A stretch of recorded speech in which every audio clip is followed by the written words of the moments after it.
That is a very, very strong point which I have. That's an extremely strong point which I have, I feel. That's on merits. Yes, yes, yes, yes, yes.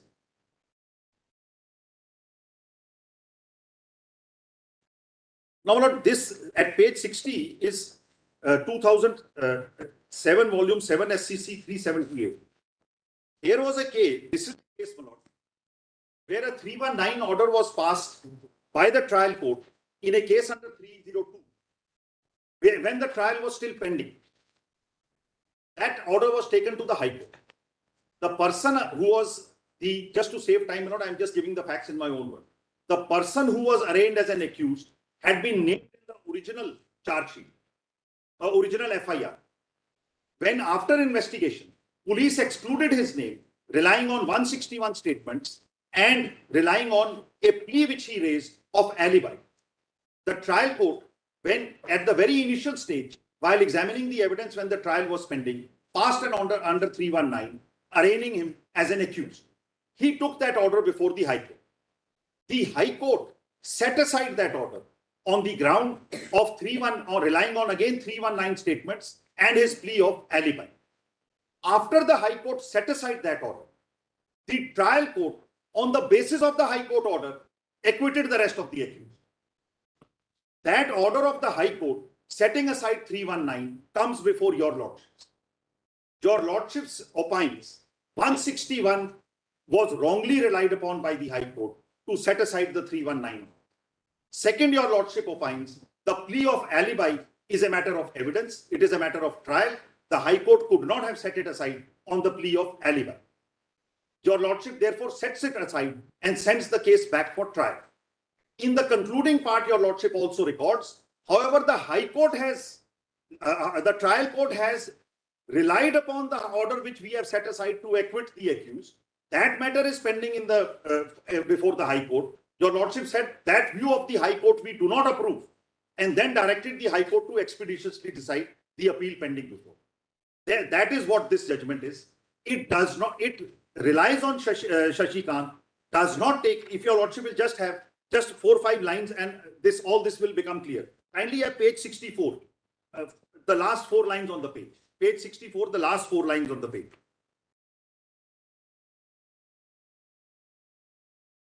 The police, after investigation, submitted a charge sheet only against Daya Singh and not against Kapil Dev Singh. This is the gentleman.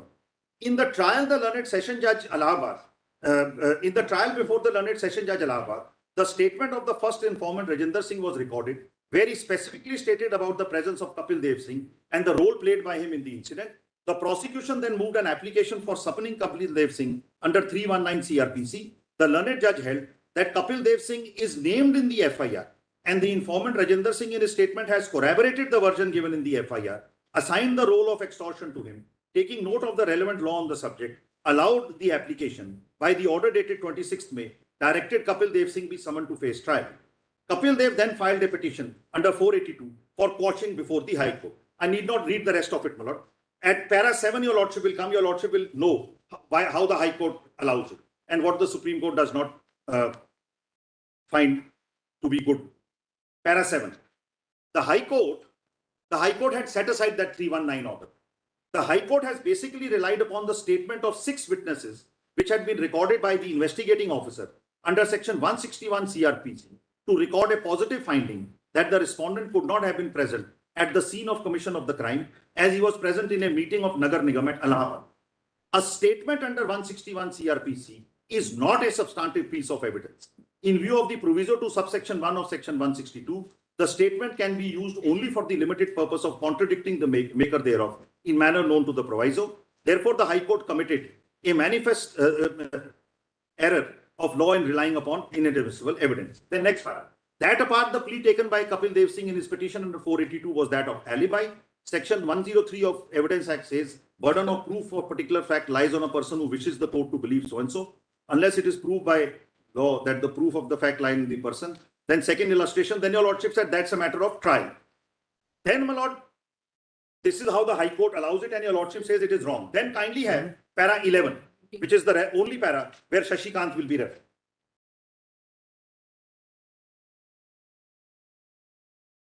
Having considered Having considered the submissions made by counsel for the parties, we are of the opinion that statement of witnesses under 161 being wholly inadmissible in evidence could not at all be taken into consideration. The High Court relied upon wholly inadmissible evidence to set aside the order passed by the session judge. That apart, no finding on plea of alibi can be recorded by the High Court for the first time in a petition under 482. As mentioned above, burden to prove the plea of alibi lay upon the accused, which he could do by leading evidence in the trial, not by filing some affidavits or statements purported to be recorded 161. The whole procedure adopted by the High Court is clearly illegal and cannot be sustained. Now, the other argument based upon the acquittal of co-accused Daya Singh has also no merits. The question as to whether an order passed under 319 would cease to be operative if the trial of the accused has been concluded has been considered in Shashikant. Then Shashikant is reproduced. Then it is said, therefore, the mere fact that trial of co-accused has concluded cannot have the effect of nullifying or making the order passed by the session judge as infructuous. Now, para 12 is very important. The learned session judge trying the case of Daya Singh seems to have been swayed by the fact that the High Court has not only set aside the order passed by the session judge under 319, by which Kapil Dev was summoned to face trial, but had also recorded a finding in his favor that he was present in the meeting of the Nagar Nigam, Allahabad. Since we are setting aside the order of the High Court, the aforesaid finding of the learned session judge would automatically go and cannot stand. So your lordships have allowed that revision pending in the High Court straight away by this one line. Then your lordship says, having regard to the facts and circumstances of the case and interest of justice, we consider it desirable that criminal revision filed by Rajinder Singh against the acquittal should be heard by the High Court as expeditiously as possible. We accordingly request the High Court to decide expeditiously, etc. Then it is allowed. So this is one case. This case is entirely different. Order was passed at the correct time. It was pending in the High Court. The trial, in fact, this is a situation where relying on the High Court decision in the 319 order, actually acquittal is made by the trial court. And therefore, your lordship said that we don't. Just a minute.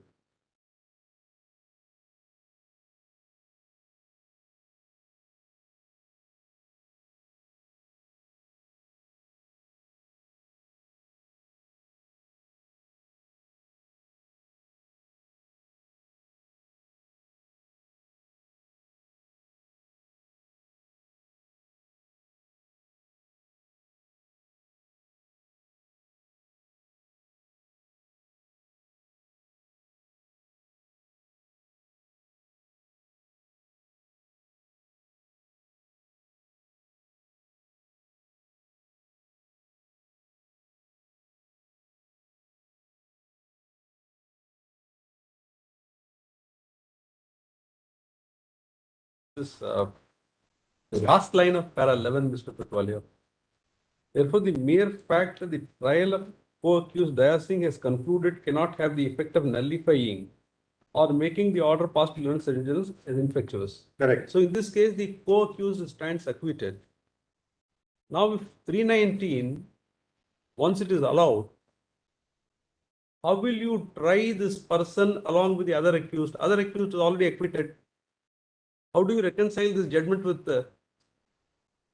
So my point is that all this, according to me, this is distinguishable because number one here, 319 was during when the trial was active. That's the most crucial part. No, that's right. In its origin, the order under 391 was perfectly valid.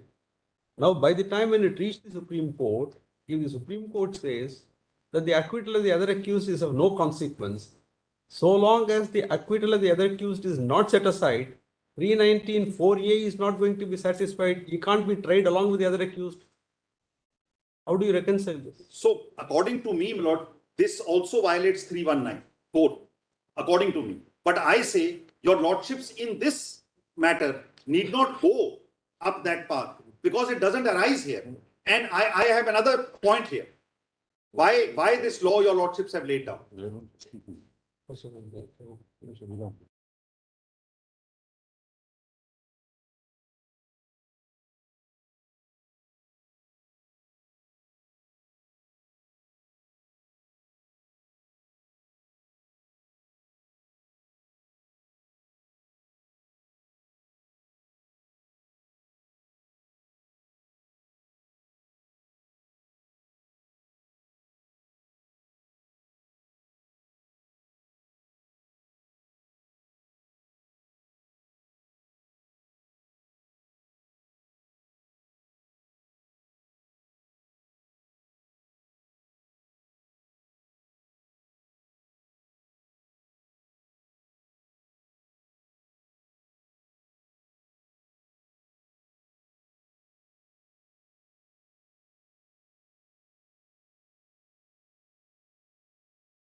fact situation and the repercussion in law if either way it is laid down as an abstract proposition. Let us say Shashi Kant today lays down an abstract proposition that trial can proceed even if they are acquitted. Will it necessarily also lead to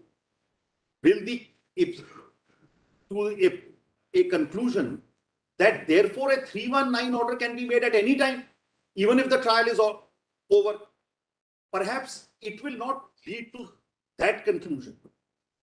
But if a 319 order is made when it could be validly made, but the trial of that person gets frustrated either as a consequence of his own action when he challenges it, gets some kind of an interim order, or as a consequence of proceedings remaining pending, then your lordships in Shashi Kant is faced with a predicament.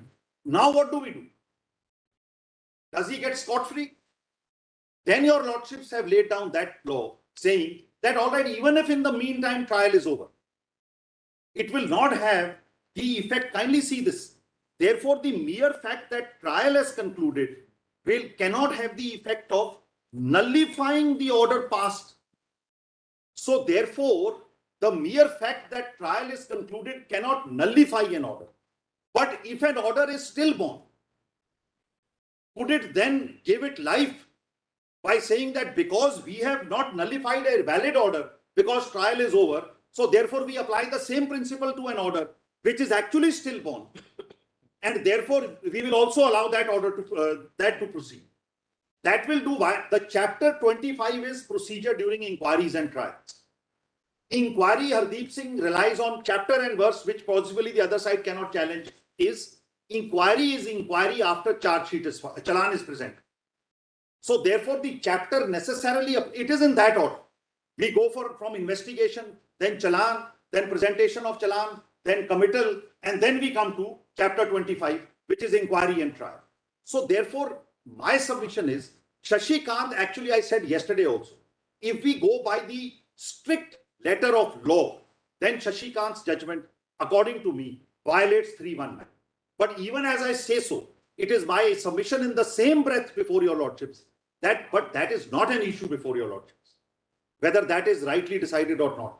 Because the crucial difference between Shashi Kant and my case is there the order was made in time. Correct. And therefore your lordships is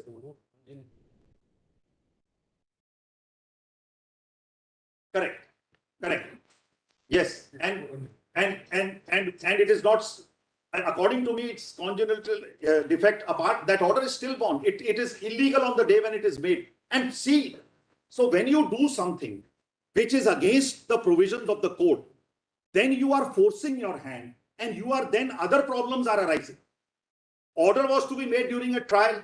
You have registered it as a criminal miscellaneous. You are not a high court where you have 482 to register it as a criminal miscellaneous. You have no such residuary power or general power to do so. So therefore, because you have violated 319, you have no option but to do all that.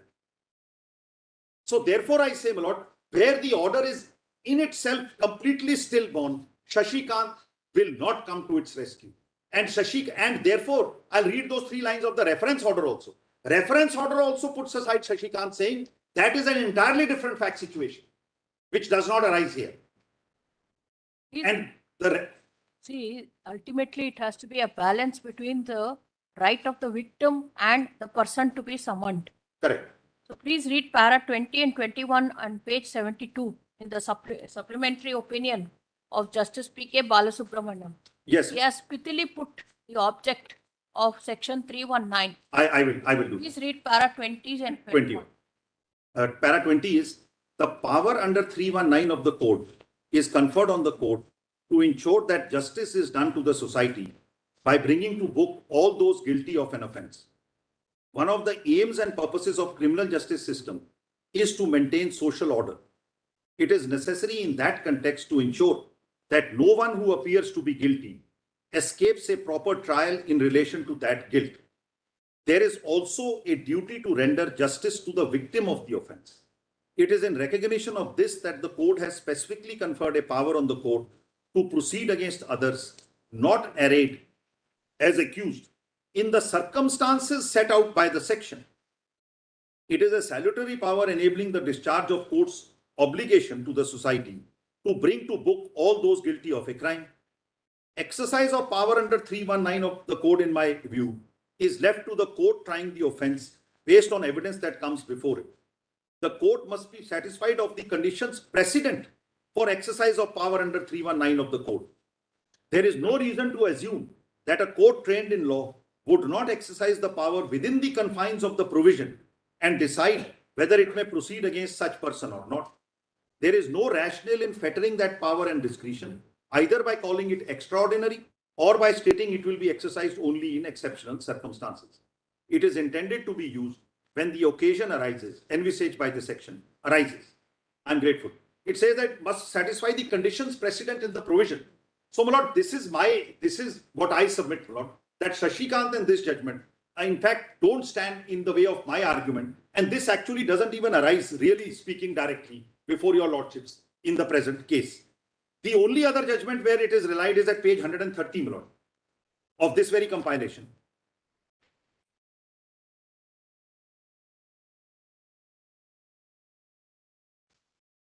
And here also, if your lordship will see, the order was passed within time.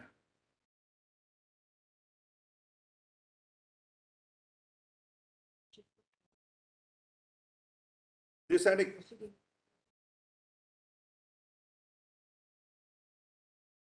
the only reference to Shashikant, but this is on peculiar facts. There were a large number of litigation. Para 10 is the only para where Shashikant is considered.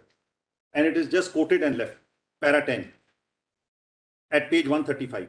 Time now to deal with the contention urged by Mr. Singhvi that expression could be tried together appearing in 319 means that the newly added accused must be tried along with the accused already sent up for trial. This question is no longer res integra in the light of judgment in the case of Shashikant, where this court was examining a similar contention. And then, my lord, Shashikant is referred to in para 13.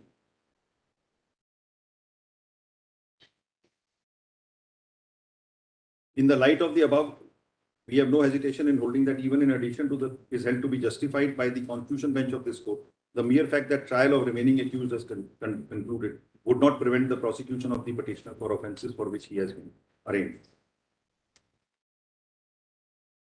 So, my lord, these are the judgments. There is now one other judgment, my lord, which I want to bring to your lordship's notice, and that is 2004,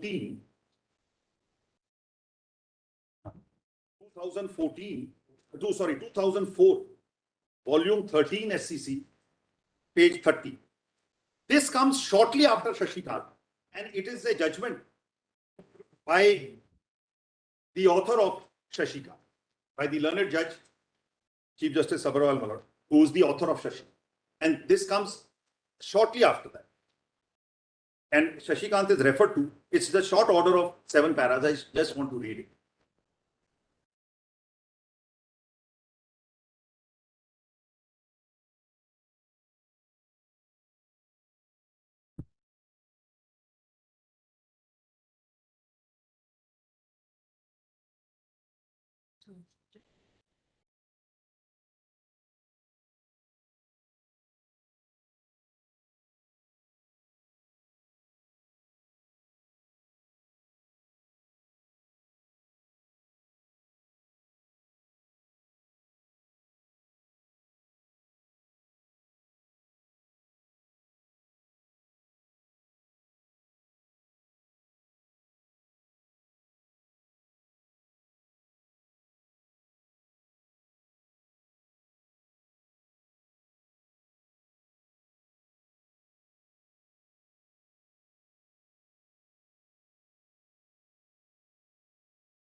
Almost all the criminal cases, even they are all from Punjab and Haryana. Bhutta Singh, Machu Singh, and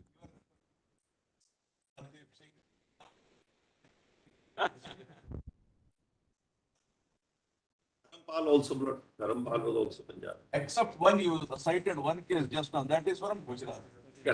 Milord, that is why we are premier. Milord. That is why we are premier. Punjab, we are premier families. Milord. Indication of law and order. It's an indication of accountability also. Examination under magistrates, candidate used to say, this doctrine has been laid down by the Honorable Supreme Court in Batch Singh versus State. Some name, some Singh. Very, very difficult to find out whether it is true or not. They will simply say some Sarmeet Singh versus State. This has been held so like that.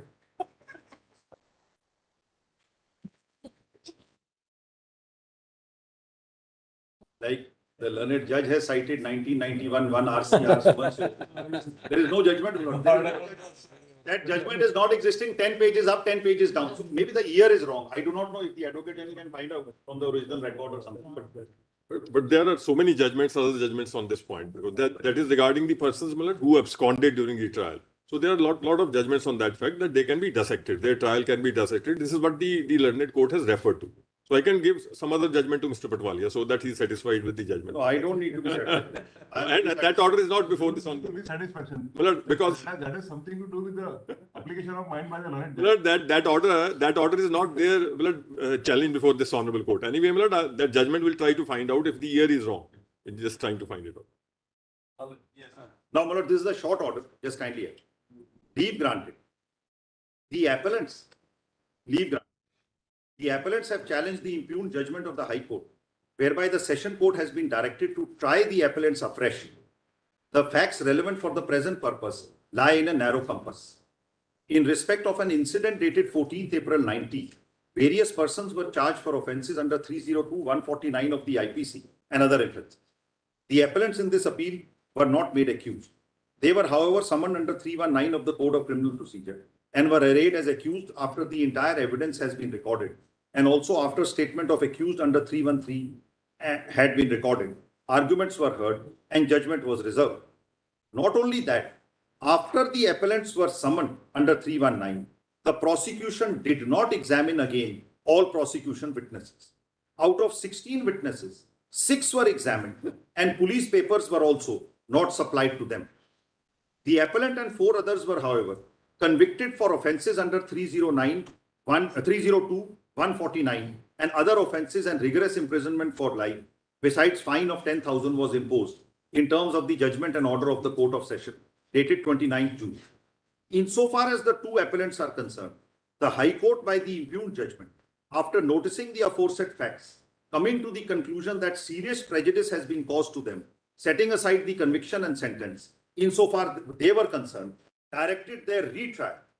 The High Court, it seems, considered that at such distance point of time, many witnesses may not be available, directed that all witnesses examined earlier, if available, shall be re-examined after police papers are supplied to the appellant. As noticed earlier, incident relates to the year 1990. 4 accused have been convicted. Their conviction has attained finality. Section 319 has been construed by this court in Michael Machado and Sashikant. Applying the ratio of these decisions on the facts of the aforesaid applicants could not have been directed to be retried. Under these circumstances, we set aside the impugned judgment of the High Court to the extent it directs retrial of the appellant, and uphold it to the extent it sets aside the conviction, sets aside the judgment and order convicting the appellant. So here what happened? 319 was moved, apparently, after everything was done and judgment had been reserved. But they were summoned and then the trial was opened again. As my lord was mentioning, that if judgment is reserved and an application comes, then what happens? Trial is opened again. Out of the 16, 6 are examined in that very trial. And police papers were not supplied, etc., which was vitiated the trial. And your lordship said you can't do it again now. So it has to be done properly along with the other co-accused. Now, my lord, if your lordship will see the reference order, I'll just take your lordship to that and then make my submissions.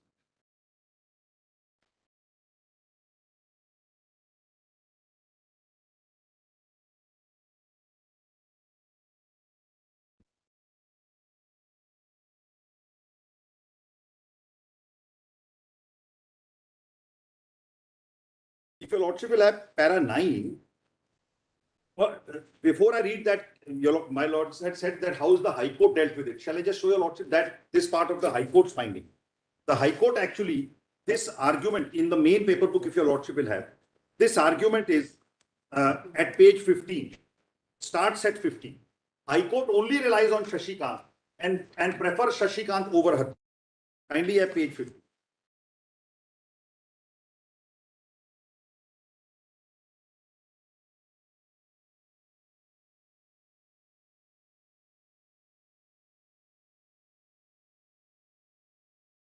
Page 15, the next submission, lower half of the page.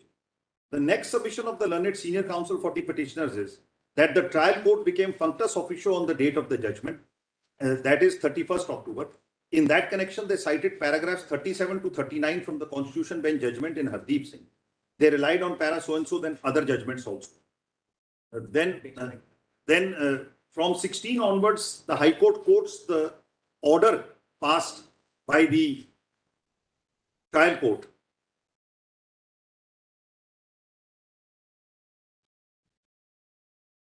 Sorry, it quotes Shashikant, sorry.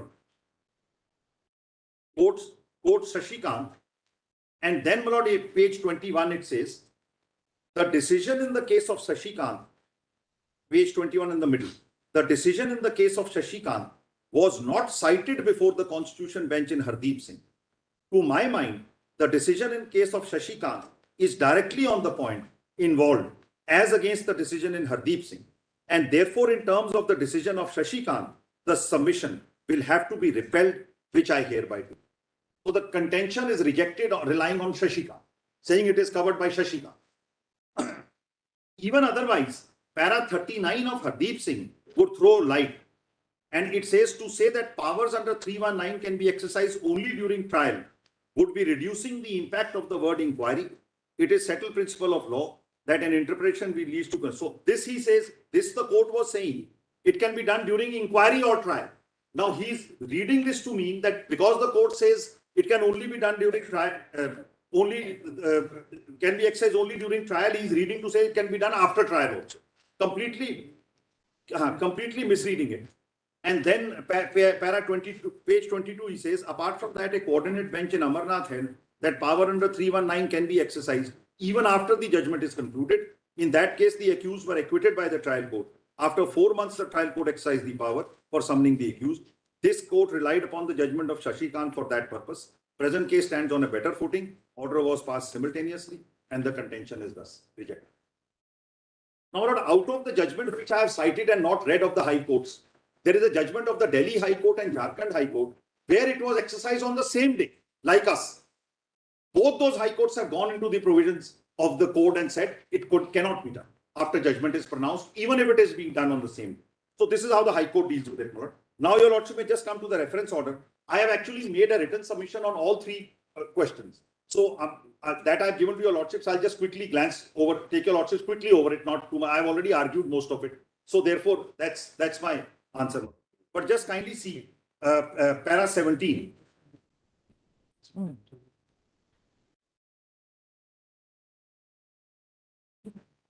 The High Court has placed extensive reliance on the factual metrics. Sorry, the lordship has a reference order.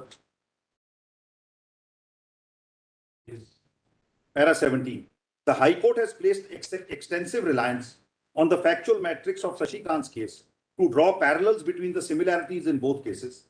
The summoning order in the former case was passed before the trial had ended, whereas in this case it is passed after the trial, that is after passing of judgment in session case 289.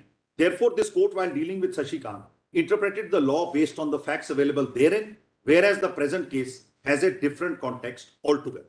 So even in the reference, your lordships have drawn that distinction. And then according to me, said that Shashikant, in this context, it is important to note that Hardeep Singh was first heard by two judges, bench, etc. Then your lordship may come to the questions, my lord, which are there.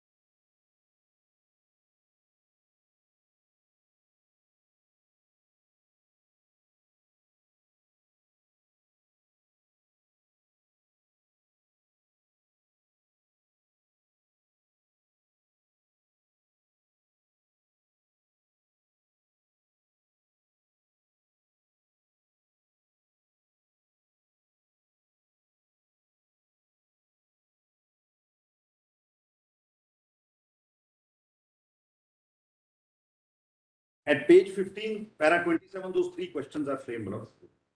First question is whether the trial court has the power under section 319 of the CRPC for summoning additional accused when the trial with respect to other co-accused has ended and on the judgment of conviction rendered before pronouncing the summoning order. Lord, I have already addressed your lordships on that. Therefore, I have nothing more to say on that, apart from what I have said.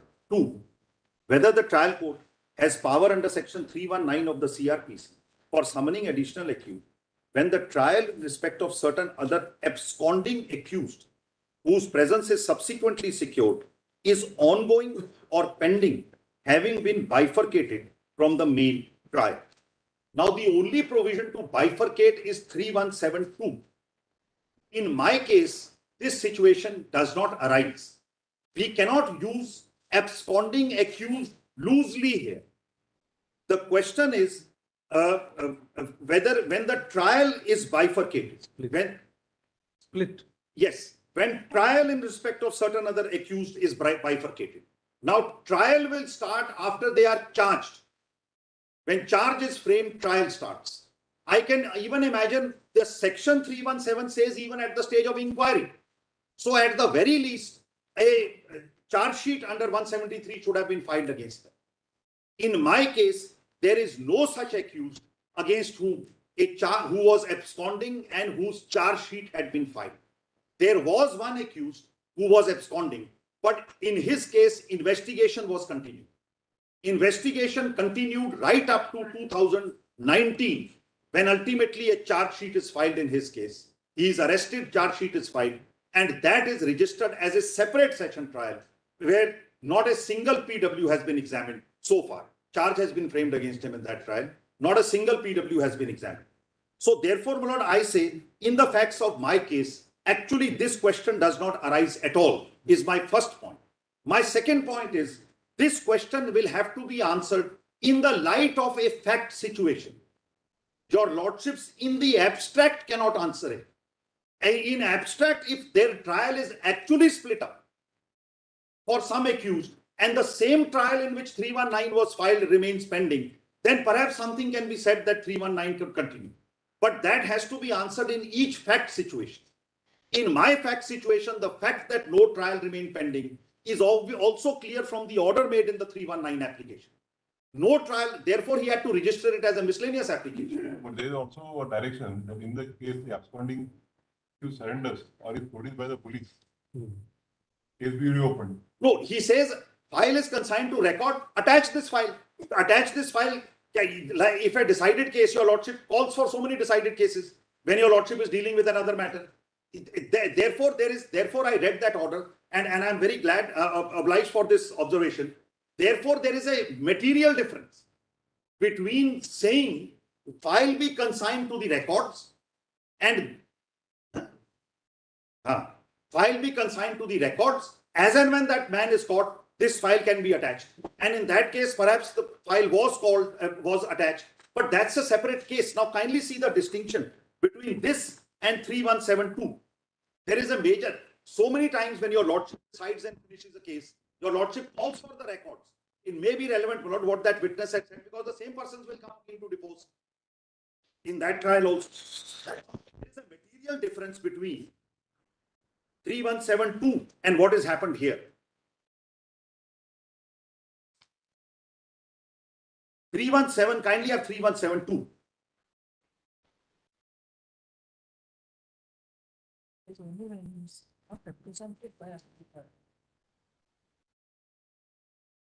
If the accused, 3172, in any such case is not represented by a pleader, or if the judge or magistrate considers his personal attendance necessary, he may, if he thinks fit and for reasons to be recorded by him, either adjourn such inquiry or trial, or order that the case of the accused be taken up or tried separately.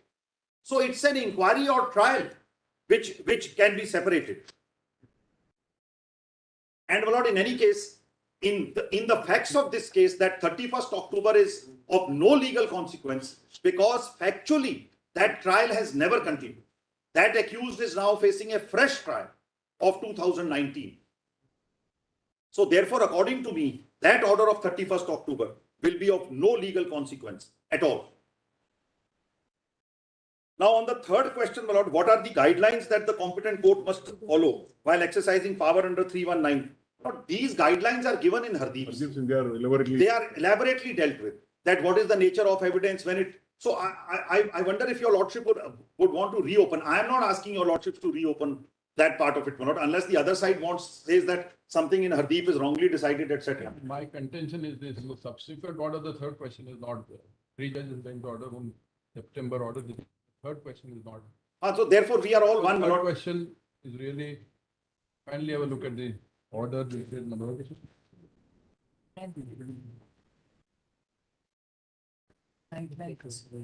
Correct. Ordered at 5th The September. solicitor is right. Further investigation in light of the circumstances occurring in this case. 5th September, not. So that was possibly for reference to the three judges bench.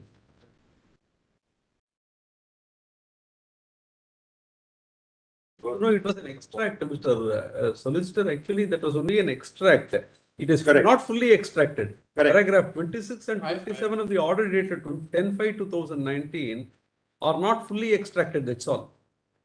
Just see the, Yes. we can't really say that it is an extract. No, because, no, what is before is the last paragraph. Correct. Correct. Having considered the matter at length. Yes. Having considered the matter at length, we are of view that the opinion expressed in this considering this occurring in this case in this. But two questions. The lordship would have extracted all the three questions. The fact Lord, that- may I? Probably, my lord, the third is apparently for the above two. Guidelines for above two. 1 and 2 is the reference, and number 3 is guidelines for the above two. Probably it seems to be, my lord, the reference for that. Correct. Guidelines under 319. Yes, for the my lord, 319. first two questions which are But answered. in my respectful submission, Hardeep Singh gives sufficient guidelines. So it is in under 319. continuation of first and second that the guidelines are to be laid down. This is probably, my lord, the reference. No. Because the Hardeep What are Singh the case, guidelines and the components? No, Once it is followed not. through, it's- Lord, it's Yeah, not- it's it's first and not- second, my lord, if first It and is not restricted to that. It's not if restricted. first and second are read, my lord, probably because Hardeep Singh has laid down the entire. What is that here? What are the guidelines that the Competent court must follow it. while exercising power? But if it is to be read in continuity, my lord, it seems to be that. Of course, it is the prerogative of the I honorable am reading all bench. the three questions. But- I have only But then suggested the it third seems to be in question. continuation. Is the third question really necessary? Because It is not, my lord, probably. It- It is covered, my lord, it is covered. Yes, it is inherent in that. That is probably why it is not extracted. Only a- order. There may be something, my lord, which I may just request may be added, my lord, in Hardeep Singh's case. Otherwise, it entirely, my lord, covers everything. Hardeep Singh is a. So, my lord, so far as my submission is concerned, my lord, what is the nature of evidence?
Yes, my lord. Please conclude, I think you have concluded. I have concluded. We will hear the others. Yes, absolutely. So third question, my lord, I have made a written submission. I'm only saying it's already covered by what Hardeep Singh says, my lord. I will only conclude by saying, my lord, that there is no. As Fiscal said, the answer to question number 1 will be the guideline because that will be the law declared. Correct. And 2 also actually is different fact situation. In my fact situation, there is no absconding accused against whom an inquiry or trial is pending. I'm very grateful, my lord. If I have anything else to say. Yes, before I conclude, But my in the lord, reference order, there is no mention as to why Hardeep Singh is bad. there is nothing. So it's only they don't say Hardeep Singh is wrongly decided. Reference order says some clarification. Needs Some fine- further enunciation. Yes, some, if your lordship will have, Last paragraph. yes, para 21 is the one. Page 3 of the second order. All right, page 3 of the second. The order passed by the learned 3 judges. Correct. On the other hand, having considered Having considered the matter at length.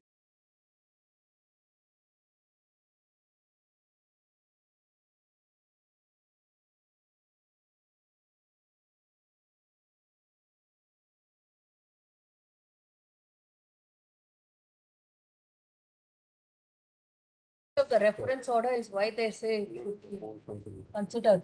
Correct. I'll read that also. Para 23.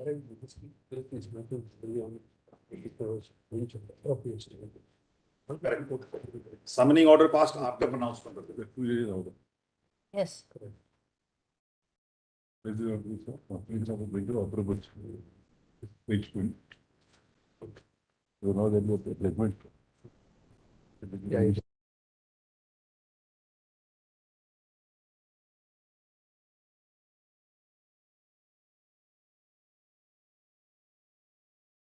So, my lord, if I can read first this last para and then para 23.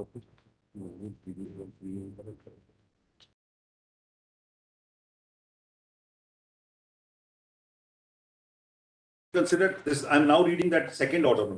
Having considered the matter at length, we are of the view that opinion expressed in Hardeep Singh, which is Constitution Bench judgment, needs further enunciation in the light of circumstances occurring in this case. In this regard, it is appropriate that a Constitution Bench clarifies the same. Now, in para 23, in fact, earlier the court also said that Hardeep did not have an opportunity to cast any light about the validity of summoning order pronounced after passing of it. So that's the part which really the honorable judges thought that your lordship should be seeing. Now, my lord, You read which para? para 23 of the first reference.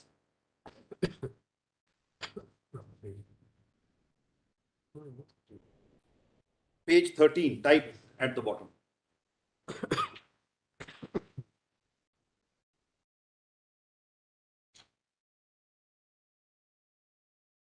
That is that they missed out para 47. Correct. Unfortunately, the answers in the last paragraph to question number 1 and 2 are not specific. Correct.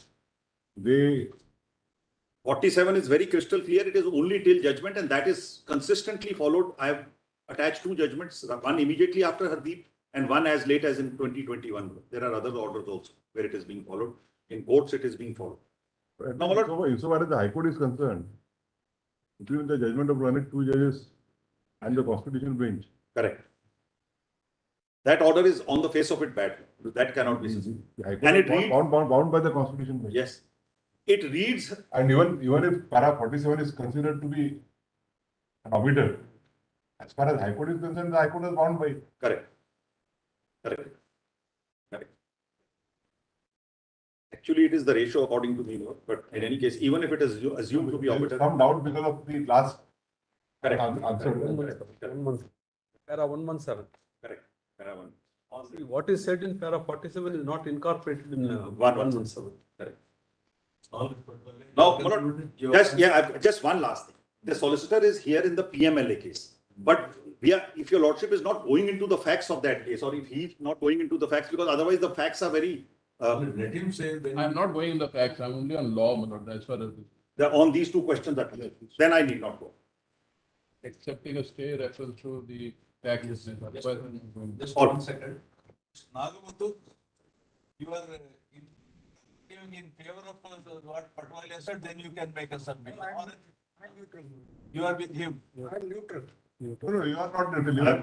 I am, Take some side. I am disappointed, my lord. I thought he As a neutral man, we are also neutral, but you have to say something. To some extent. Mr. Nagamatu would like to go a step further and say that 319 cannot be exercised without noticing the proposed executive. Brief submission, brief, then we will hear well. We will come this. Lord, I appear in one of the petitioners, Lord, SLP, and I wish to take some submission. Lord, Wait, we will hear. after my senior colleague. We will hear, yes, but it should be very brief. Very brief and only in addition to So what now is- we have understood. Yes. Let us. Lord, I may not take more than 5 to 10.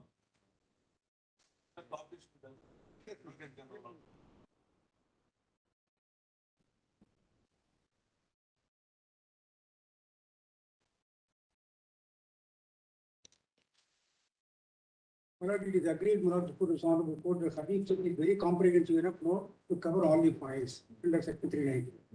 Now, Lord, there are 3 issues not raised. Issue number 1, well, question number 1, you have to highly consider whether the trial court has power under 319 CRPC for summoning additional accused when the trial with respect to other co-accused has ended and the judgment of the conviction has been rendered on the same date before pronouncing the summoning order. So the question says, well, summoning order came later, acquittal order came first. So after the acquittal of the accused who are already facing trial, whether the summoning order can be issued subsequently when there was no proceeding pending. Well, this has been answered in Hardeep Singh, therefore the question can be very simply answered that Hardeep Singh covers it. Hardeep Singh says, power under section 319 can be exercised after taking cognizance, not before, and until judgment is pronounced. Hardeep Singh says, so here judgment has been pronounced, and after judgment has been pronounced, as per Hardeep Singh, new order can be made in section 319. So this can, the question can be very simply answered in that way. The question is not whether in this given case, the 319 order was passed when the proceeding was pending or after the termination, a question of fact, which cannot be gone into by this order, which is my humble submission. This is to be gone only by that court, where the matter is actually pending.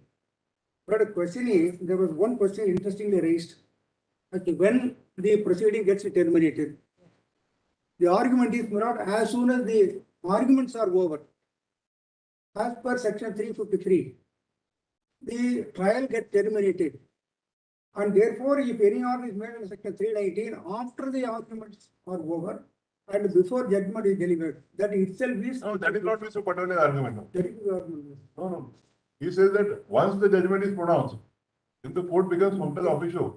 His order- He also agreed that in the event the evidence is complete, the matter is argued, the judge goes through the papers and before the pronouncement of the judgment, he finds that there is some material against the proposed accused, then at that stage a power can be exercised. Have we understood properly? Because then the trial will be reopened. Necessarily, the trial will be No, reopened. In the referral order, yesterday he referred to section 353 to say that the trial is over, if the trial is over, the moment arguments are, that was his argument. The referral order also says the same. Yes. The referral order also says the So same. let me, the trial is over the moment the matter is kept for orders. When the judge says, arguments concluded, judgment reserved, trial is over. That's one part of it. That's the CRPC is clear. Then the observation came. What happens if the trial is over but judgment has not been pronounced? And he finds that there are some people who needs to be arraigned. Is he powerless? My submission is no, he is not powerless. That's what we. He is not powerless because then he can reopen the trial because then it is still within his I strength. think that once the judgment is pronounced, Then it is, Then- then it, hands off. correct. So if the trial is over, but he is still in session because he has power to reopen the trial. After the trial is over, he examines the evidence, Correct. he considers the argument. Correct. And at that stage, he finds that no, somebody has to be proceeded further. Then he will reopen The trial. and then pass an order and continue.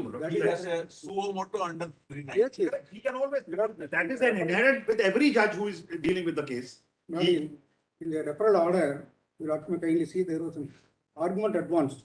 That is, one case is kept for judgment, then after that there is no power. But then he has fairly, even now he is. Now, if we concede, we got no difficulty, if we concede. So this is regarding question number one.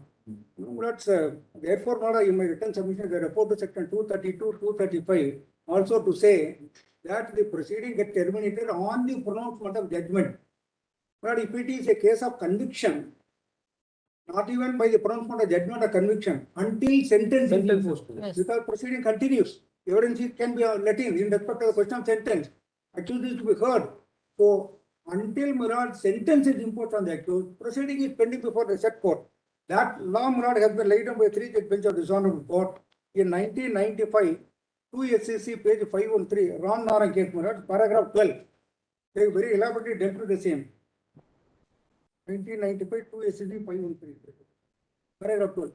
So this is on the proposition, Murad, that Have you ever referred to in this chart that judgment Ram Narayan? No. Ram Naran is not proposed. What is that judgment? 1995, 2 SCC page 513, paragraph Murad 18, 12, paragraph 12. But 12 and 30. 2 SCP. Page 513.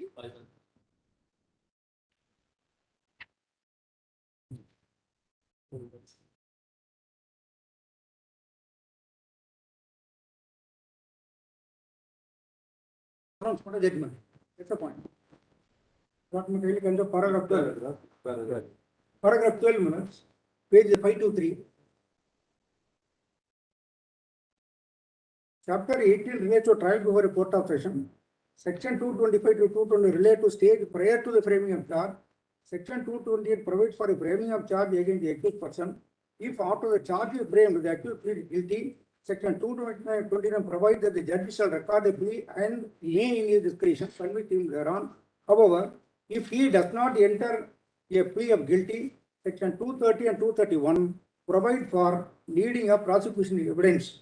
If on the completion of the prosecution evidence and the examination of the accused, the judge considers that there is no evidence that the accused committed the offence with which he is charged, the judge shall record an order of acquittal. Because this is 232, seldom it is used by the trial courts nowadays. 232, when all the witness turn hostile, there is no need to put questions under 313 or to call upon the defense to examine any witness. Straight away the accused can be acquitted. The distinction is this is an order of acquittal, not judgment of acquittal.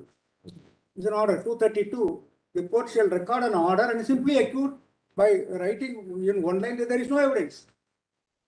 So, if this is 232, if on the completion of the prosecution There evidence, is nothing for 313. No, there is nothing for everybody. there is no incriminating evidence, Nothing. no giving a benefit of doubt, simply acquittal.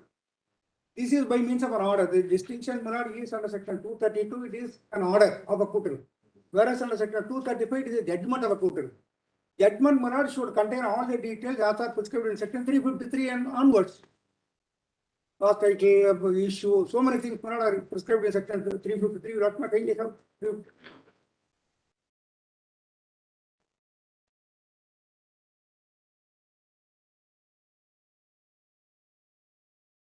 But, 354 language and contents of judgment, except as otherwise expressly provided by this code, every judgment not an order, every judgment referred to in section 353 shall be written in the language of the court, shall contain the point or point for consideration, the decision thereon and reason for decision, shall specify the offence of which and section of the Indian Penal Code or other law under which the accused is convicted and the punishment to which he is sentenced.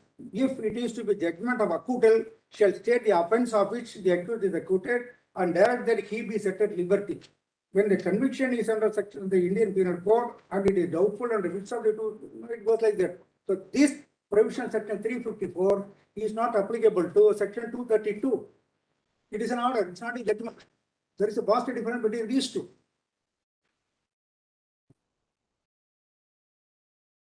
Now, reverting back to the judgment in Ram Naran, paragraph 12, middle, the accused would have to be called upon to enter if the judge does not record an acquittal under section 232. the accused would have to be called upon to enter on the defense as required by section 233. After the evidence in defense is completed and the argument heard as required by section 234, section 235 requires the judge to give a judgment in the case. If the accused is convicted, subsection 2 of section 235 requires the judge shall, unless he proceeds in accordance with the provisions of section 360, hear the accused on the question of sentence and then pass sentence on him according to law. It will thus be seen that under the code, after the conviction is recorded, section 235(2) inter alia provides that the judge shall hear the accused on the question of sentence and then pass sentence on him according to law. The trial therefore comes to an end only after the sentence is awarded to the convicted person. Yes. Perfect. So therefore, Murad and Nagamathu, section 232, does it use the word order or judgment? order, Order of acquittal. order of acquittal. Document really have it acquittal. Because a judgment was. If after taking the evidence for prosecution, examining the accused and hearing the prosecution and the defense on that point, the judge considered that there is no evidence, in that the accused committed the offense, the judge shall record an order of court, not a judgment. Therefore, 353, 354 not applicable.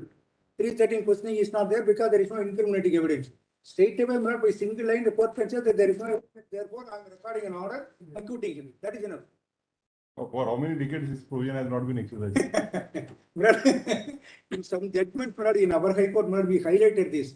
And we also told the judges in the Judicial Academy, but They're scared. it is strictly followed. They're scared to use.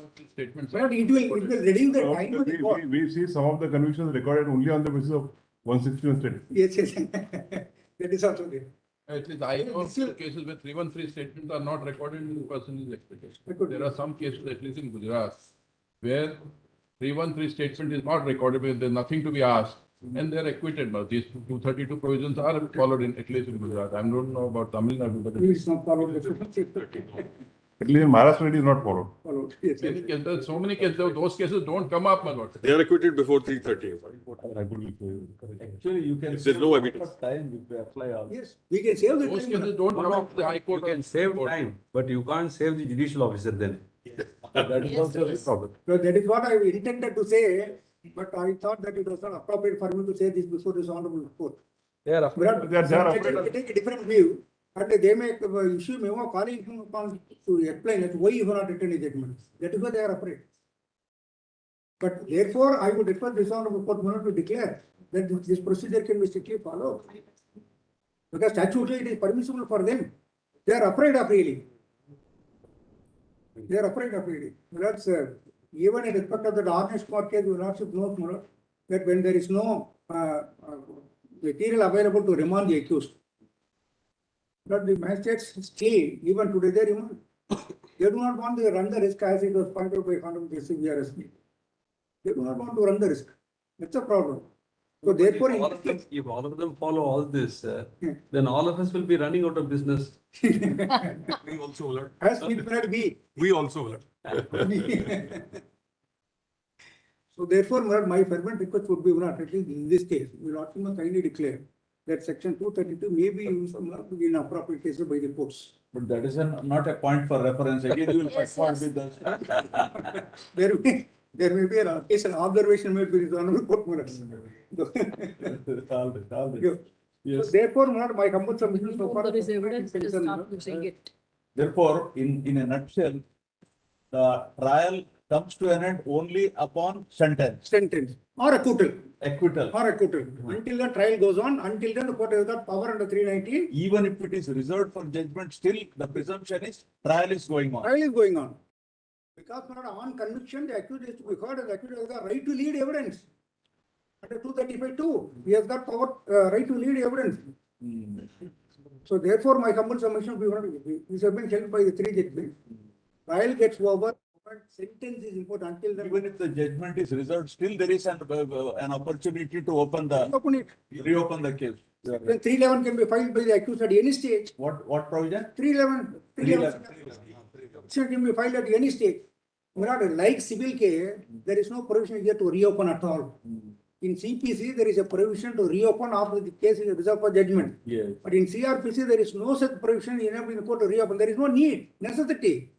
But the accused can very well file an application under section 311 at any stage of the trial before judgment is pronounced. And there is no question of reopening. Question is whether to allow the petition or not. You know, That's different, that's different. yes, That is on the merits of the. merits. So there is no question of reopening. Yes, 311. Pending. Any court may, at any stage of any inquiry or trial or other proceeding, under this code, summon any person as a witness or examine any person in attendance, do not summon as a witness or recall or re-examine any person already examined.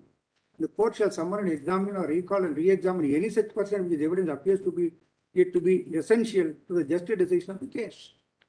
But when the matter is under consideration for preparing judgment, the court finds that some important witnesses have been omitted. So motor court can do under 311. There is no question of reopening. The suo motu power of the court under second part of section 311 gives suo motu power and it compels the court also. So therefore, so far. So after the judgment is reserved. Yes. Now, after going through all the materials, the magistrate may feel he wants to summon somebody. Yes, he can. 311. He has to. Not only he can, Murad. There is an obligation on his part to summon. Second part. First part, no discretion of 311. So for a second part is concerned, it is obligation, it is necessary. Let me kindly have a look at any court may, first part. At any stage of any inquiry, trial or other proceeding under this court, summon any person as a witness or examine any person in attendance. Do not summon as a witness or recall and re-examine any person already examined. This is the first part. Then second part. And the court shall summon. Second part. The court shall summon and examine or recall and re-examine any such person if his evidence appeared to it to be essential to the just decision of the case. A witness already examined can be recalled. A witness who was not examined can be summoned afresh. At this stage, he can even issue 319 also. Why not? Yes, based on that evidence. Based on that. Based on that. Or whatever. Yes. Based on that evidence. He can summon somebody. He can examine, promote his evidence if he finds that some person has been omitted, who should also be tried along with these people. Then he can be summoned based on that evidence. So therefore, in conclusion, my submission would be that trial gets over the moment judgment of either acquittal or imposing sentence is until then 319 can be. So you also agree with Mr. Patwalia that once the sentence is imposed, Yes. 319 cannot be invoked. Yes. Yes, Mother. So it's a question of fact. In the given case, it's a question of fact. Whether sentence was imposed. So no, the question, one of the questions posed is the same question. Yes. Whether after pronouncement of judgment, After whether 319 could be invoked or not. Brother Hardeep Singh itself says that after pronouncement of judgment, the power of 319 is not available. Typically, that is said in para 47, but not in the concluding paragraph. Then, Murad, we move on to the second question, Murad.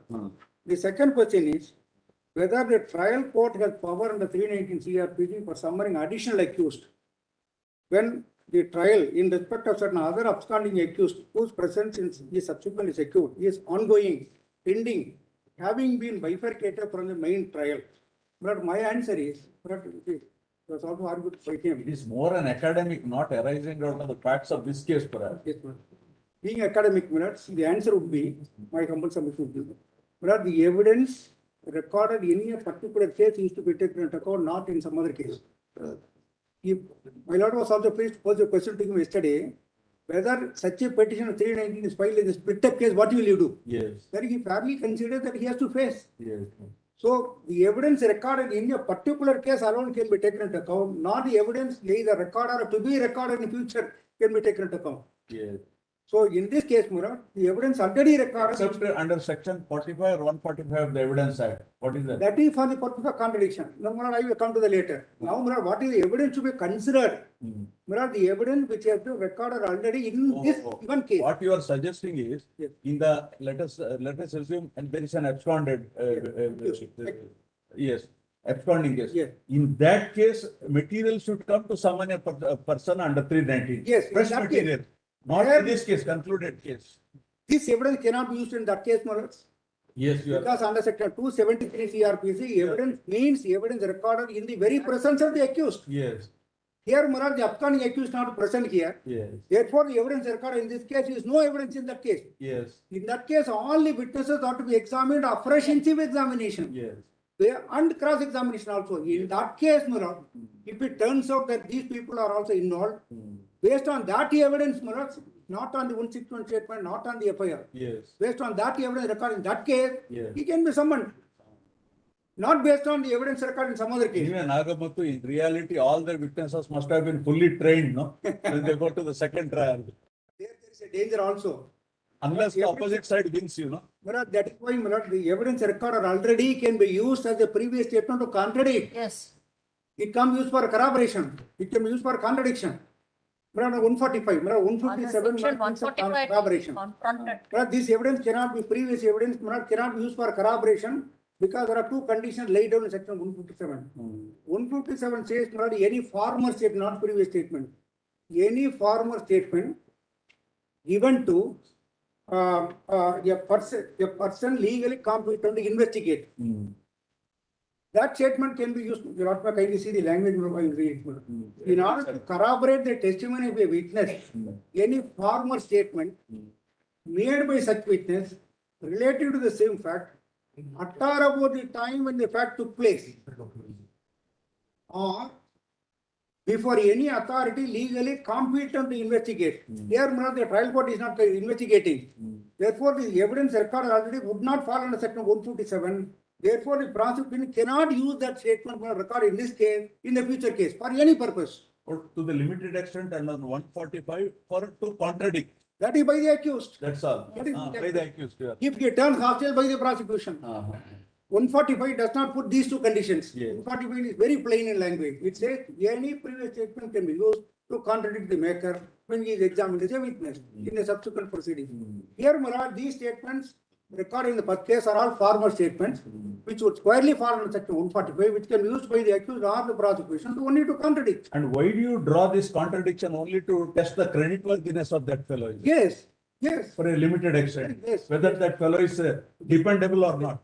Section 155, Murad. Section 155, how to impeach the credibility of a witness. One of the ways Murad used to prove by proving the former contradictory statement. 155. That's a contradiction. Impeaching credit of a particular witness. The credit of a witness may be impeached in the following ways by the adverse party or with the consent of the court by the party who calls him. By proof of former statements inconsistent with any part of his evidence which is liable to be contradicted. So I am contradicting under 145. I prove the contradictory earlier statement. Therefore, the credibility of the witness is impeached under section 155. For that purpose, the accused can use it, not for any other purpose. Only if he resiles from that. No, but that. If he's saying something contradictory to what he has said in the Yes. earlier trial. 140. I need not go to it will take some more time.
How to contradict, I need not go into that part in this. That's all right, that record, you know. I'm not You going know to- that. There are two parts in section Yes. 145. Those who have practiced in the trial court know all these things.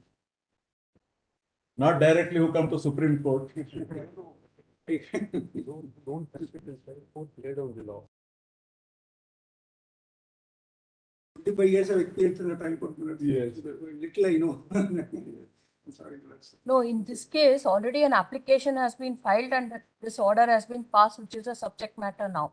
Now there is another trial which is going on. No, not. Now, in that trial, if the evidence comes up, is there a bar to file a similar application? Similar application can be filed there. Can be filed, That is a different evidence. provided that evidence That comes, different set of evidence. that evidence, It can be. Evidence should come afresh in that. I agree with that. can, It can be. so that can, Samrat, that is in respect of second question. But third question, Mr. Nagamutu remembers all my concessions very clearly. Patwalia, trial court practice should be made mandatory for all the lawyers, not very directly government coming here. And taking some interim order and walking away. With my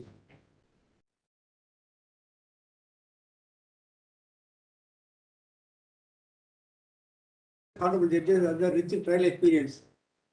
Sitting in this bench, one of the honorable judges I know has got rich trial side experience, but on the civil side. But trial side does not get you money. That is why we land up here. Yes, my lord. My lord, regarding third question, my lord, both the sides my lord, said that Hardeep Singh is very comprehensive and therefore further guidelines are not required. Yeah.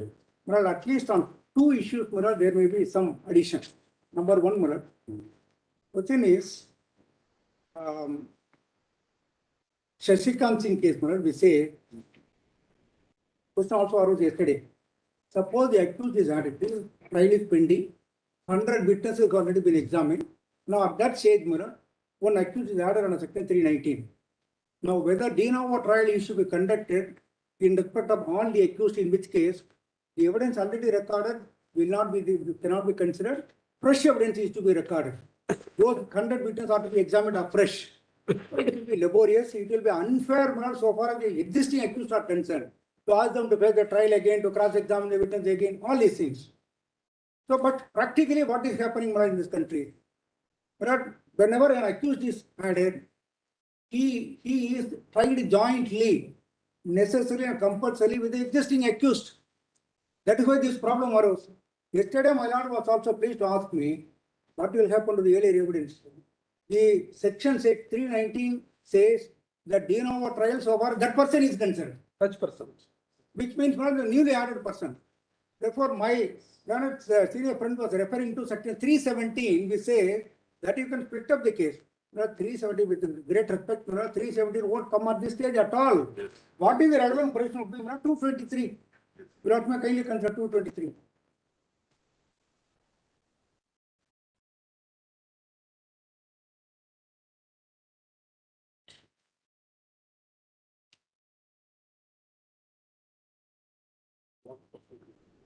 Yes, 223. Right, yes. What person may be jointly, may be charged jointly. The following persons may be charged and tried together. Not my kindly convince. Charged and tried together. Namely, persons accused of same offence committed in the course of the same transaction.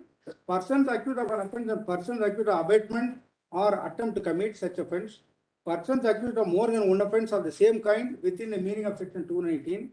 Then formula D. Persons accused of different offences committed in the course of the same transaction.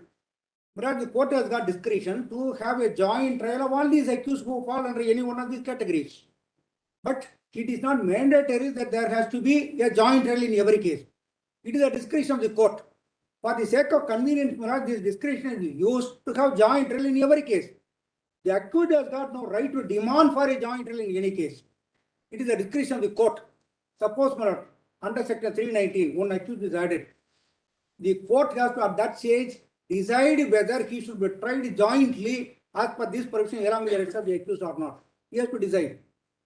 If he decides, yes, it is better that he be tried jointly along with other accused, then, my lord, this problem will arise. All the witnesses are to be examined afresh. Suppose the learned judge decides, no, it is not necessary. He can be tried separately as per section 223. He will be tried separately because 223 is an exception to section 218. But- 317. Yes, I will come to that point. Therefore, under this provision, at that stage, court has to decide whether to have a joint trial or separate trial. If the court decides whether to have separate trial, then my lords, de novo trial, fresh trial will begin only against this person who is added as accused on 319, not against all. So ultimately, my lord, there will be two trials. One against one set of people, the other against the newly added person. Two trials will be there. In the former case, there can be a judgment delivered separately, and in the subsequent case, my lord, because after 319, charges are to be framed against him, evidence is to be recorded. The evidence already recorded in the earlier case is no evidence in this case. Because under 273, you lot may kindly have a look at section 273, my lord. But we see 3191, it says, could be tried together with the accused. Who could be tried together, Ah, not to be tried, could be tried, who could be tried together, and he may be tried separately also. Language used to be lot may kindly. Should- Nagamuthu, tell us one situation. Yes. Now take a case where before the judgment is pronounced, an Yes. application is made either suo moto Yes. or at the instance of somebody. Yes. Before the pronouncement of the judgment. Yes. Now trial is complete. Yes. Now what should he do? The magistrate has. So 319 used to be allowed. Ah. On allowing that, he has to pass an order directing separate trial against that person alone. Now till the trial is completed, the judgment has to await, is it? The other judgment? Until 319 order is passed, he has to wait for without pronouncing judgment. No, 319 order not, after a trial on against this person, then simultaneously judge. No, not necessary. Because madam, separate evidence, fresh evidence is going to be recorded in the subsequent case. Yes. Madam, it is only on analyzing the evidence to be recorded in the fresh case, the new case, Yes. judgment can be given. But in the meantime, can he pronounce this judgment? Yes, there is no bar. But then Patwale has no case then. There can't be. The reason is this, you will not be kindly consider. Madam, there are 10 accused in a given case. 2 people are absconding. Madam, 8 people are tried. The case against 2 people are separately kept. Madam, they are split up, separately kept. Madam, can we wait for the trial of those 2 cases to get completed without pronouncing judgment of first case? First case judgment can be pronounced. The second case will begin later. Trial will go on and there will be separation, but only one thing is, the same judge cannot try because he has already made up his mind. He cannot try. The case has to go before some other judge. He will try the case. That's the only thing. So, my humble submission would be under 223, the court has to decide whether to have a joint trial at that stage. If the court decides not to have a joint trial, there will be a fresh trial against the newly added accused. Insofar as others are concerned, judgment can be pronounced based on that.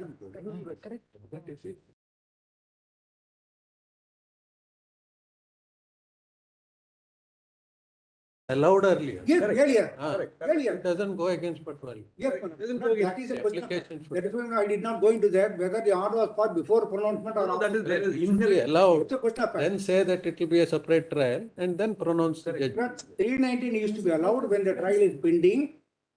At that stage, when the accused has to be summoned, he will appear. The court has to comply with section 207, supply the copies.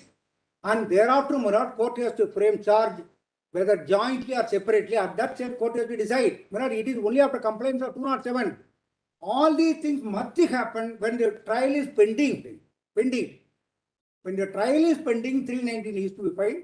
When the trial is pending, 319 is to be allowed. When the trial is pending, accused is to be summoned. When the trial is pending, copy is to be furnished to him under 207. Then at that stage, Murad, question of framing charge comes under 223, at that stage, what has to decide? but in this What has case, to decide whether he should be jointly charged or separately charged, 223. Muthu, please come at 2. We have to raise a bit early. Grateful. But we may have to ask you a few questions to you. Grateful. What he's saying actually supports me. He says this order has to be. You are right. Because the application has to be allowed first. First, that is- Thereafter, he can, because he is right, independent evidence has to be let in so far as that accused is. Thereafter, he decides whether he wants to have a joint trial or a separate trial. Yeah, you are right. You are right. in this case, but in this case, all that happened on the same date. Yes, sir. Murad, that is. After the judgment was Murad, that is on question of fact, Murad. That is to be decided by the other court, not by the Supreme Court. Nagamuthu, supposing an application is allowed before pronouncement of the judgment. Judgment, let us yes. assume. Yes. then he has the discretion to scrap the entire evidence and try together. Or he can independently try this person. Yes, it is for the judge to decide. No, he has the option, this or that, depending on the facts of the case. No, option is for the court, not for the accused. Yes, yes. Code. For the court. Accused cannot demand, Murad, that I should be tried with this man or I should be tried with the other man. This is what is happening every day. They say transfer this case from this side. Cannot make a demand. Even the CBI says don't transfer. No, this case. the proviso to 223, it gives a, he can make a request and court may consider even in cases which are not connected. Yes, accused has to make. Even the accused can. Request, Proviso. but he can't make a demand. You can't. He can only make a request. That is, Murad, in respect of some other case also, he can make a demand. He make a request. Suppose, Murad, I am an accused in 3 theft cases. Only one case is pending before this court. I can request the court, Murad, to bring those 2 cases here. Because we joint trial. That is permissible under section 2 to 3. That need not be there. It need not be that all the offences are in the same transaction. 3 different transactions, 3 theft. Today one, tomorrow one, day after tomorrow. 3 different occurrences. But still they can be tried together. That is dealt with in section 221, Murad. It should be in 1 year. 221. It should be in 1 year. So the accused has got right only to make a request. Please try all together. That is the only request he can make. But it is the discretion of the court whether to allow or not. We will come back, huh? We will come back. Great. So good.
But you are submitting that at what stage the petition is to be filed and what stage the order is to be made. Sir, I made it very clear that petition is to be filed when the trial is pending. That is until judgment of the acquittal or sentence is imposed. 2, order should also be passed when the trial is pending. The reason is that thereafter, after the order is passed, the accused is to be summoned. He will appear. 207 is to be completed, copies are to be furnished, and thereafter onwards, the court has to decide whether he should be jointly charged along with the existing accused. That occasion comes only at that time. And at that stage, only the court has to decide whether there has to be a joint trial as well.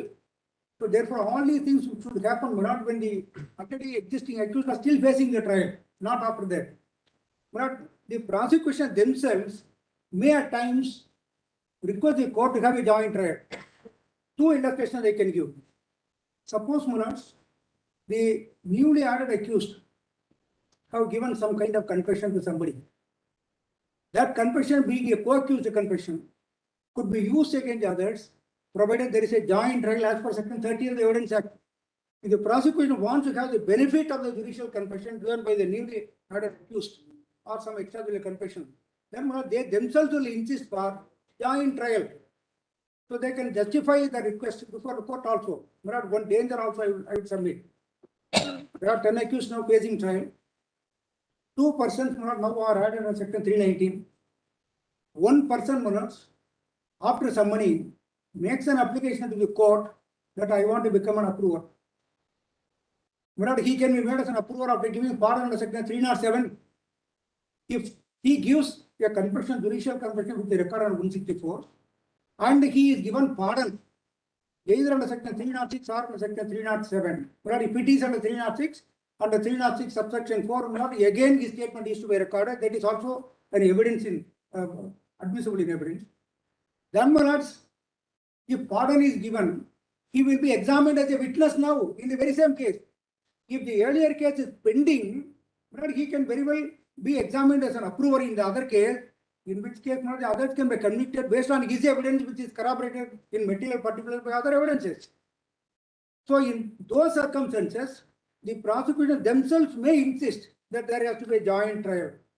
If the Patti case has been already disposed of, where is the occasion to have a joint trial again? Therefore, my humble submission would be that this joint trial business comes only after summoning the accused and after complying with Section 207 CRPC. It is at that stage court has to decide what to do next. Whether I should join these people with the others and have a trial afresh against all, or I should proceed only against this one separately and proceed against others as it was and give judgment in that. At that stage. So therefore, my humble submission would be, 319 order should be passed when the trial was still pending. It is my humble submission. But in a given case, in this case, I do not want to go into the facts of the case, whether the impugned order under Section 319 was passed when the trial was pending or after the trial was over is a question of fact. That I am respectfully submitting that question need not be gone into this honorable court at all. At what stage this order was passed? This honorable court has been called upon to declare as to what stage, till what stage this order can be passed. Already it has been declared in Hardeep Singh, till judgment is pronounced. Therefore, my first question can be simple. Yes. According to Hardeep Singh, does not require any reconsideration. That is right. Yes, yes, that is my humble submission. One more thing.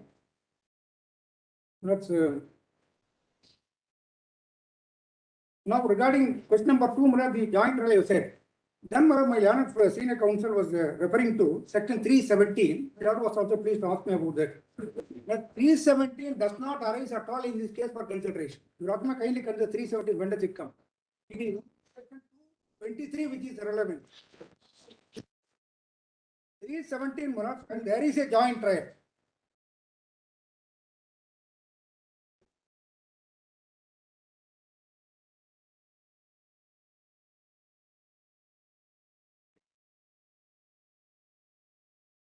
At any stage of an inquiry or trial under this court, If the judge or magistrate is satisfied for reason to be recorded that the personal appearance of the accused before the court is not necessary in the interest of justice, or that the accused person persistently disturb the proceedings in court, the judge or magistrate may, if the accused is represented by the pleader, dispense with his attendance and proceed with the inquiry or trial. Now, this is the power of the court to dispense with the personal appearance. Like 205, like type 205, 205 is permanent measure. permanent measure. This is 371 on today, For the day. after 10 actions, one is unable For to the- come. We file petition to 370. And It is allowed. 90% of the cases, I think 317 is used. This is a junior's paradise. Yes, yes. For every 370 petition, 10 rupees. Fees to the junior. Those days. So in those days, I'm saying, The common ground is unavoidable circumstances.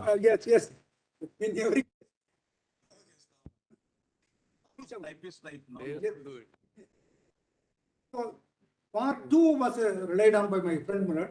Part 2, subsection 2. If the accused in any such case is not represented by a pleader, not in this case, he is represented by a pleader. He is very much present. Or if the judge or magistrate considers his personal attendance necessary, which means Munad, he is not present today. We have to read it along with subsection 1. Then in such an event, there are two options for the court. One, the court may simply adjourn the case, waiting for his presence on the next hearing date, or the court may split up the case. That splitting up will arise only when there is a joint trial.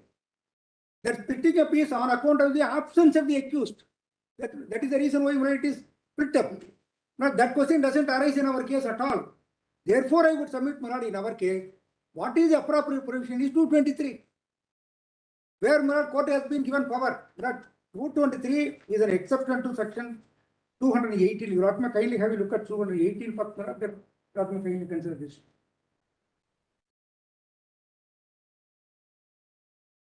Now 218, for every distinct offence of which any person is accused, there shall be a separate charge, and every such charge shall be tried separately. Now, Munad 223 is in the way, it is an exception to section 218. 223 says, Munad, that what persons may be jointly tried, then you will also kindly have a look into Munad 219 onwards. 219, 3 offences of same kind within a year may be charged together. 220, trial of more than one offence in the same trial. Then 221 minutes, where it is doubtful what offence has to be tried, alternative charge. 222, when offence proved included in the, that is not relevant for present minute. Suppose 326 is the charge, the person is convicted in section 324. One cannot say that there was no charge under section 324. Now 222, then 223 minutes, joining several persons in the same trial by having a joint charge. The following person may be charged and tried together. So this occasion, 223 is appropriate provision. Therefore, I submitted, Munad, this occasion would arise only when the accused appears. Munad, this will arise only at the stage of framing of charge. When the occasion for framing of charge comes, you will not kindly consider. Not 255 onwards, Munad. 225 onwards. Munad, I am referring to the magistrate court warrant procedure, same thing, Munad. Therefore, I am not referring to that. 225. Munad, 225, in every trial before a court of session, the prosecution shall be conducted by a police prosecutor. 226, opening the case of the prosecution. Then 227, discharge. 228, framing of charge. Munad, it is only at this stage the court has to decide whether there has to be joint charge and joint trial. This can happen only after the appearance of the accused. That may kindly consider. It may be argued before this honorable court that 319 order can be passed. Accused can be summoned later. By that time, the first trial need not be pending. That kind of alternate argument is also possible. My humble submission would be, Munad, that argument may not hold water. The reason is simple. So, As I gave two illustrations, he may turn as an approved tomorrow. The newly added person may turn an approved tomorrow. In which case, he will be a witness in the first case. Or else, my lords, the confession given in the first case by some accused, judicial confession, may be used against this man. If he tried jointly, if he tried separately, my lords, that judicial confession given by one of the accused, existing accused, cannot be used against him. Section 30 is a bar. Therefore, my lords, there may be an occasion where, notwithstanding the hardship that all the witnesses are very called, again that we examined, etc., the court may decide to have a joint trial. But in practice, what is happening, my lords, is I have to confess to this honorable court that no separate trial, to my knowledge, is conducted. In every case, my lords, joint trial. And if the lawyer gives a concession, no, you will not recall all the witnesses, you will not recall all the witnesses. These witnesses are sufficient, I will only cross-examine. This concession is given, that is how it is adjusted, but that is totally illegal.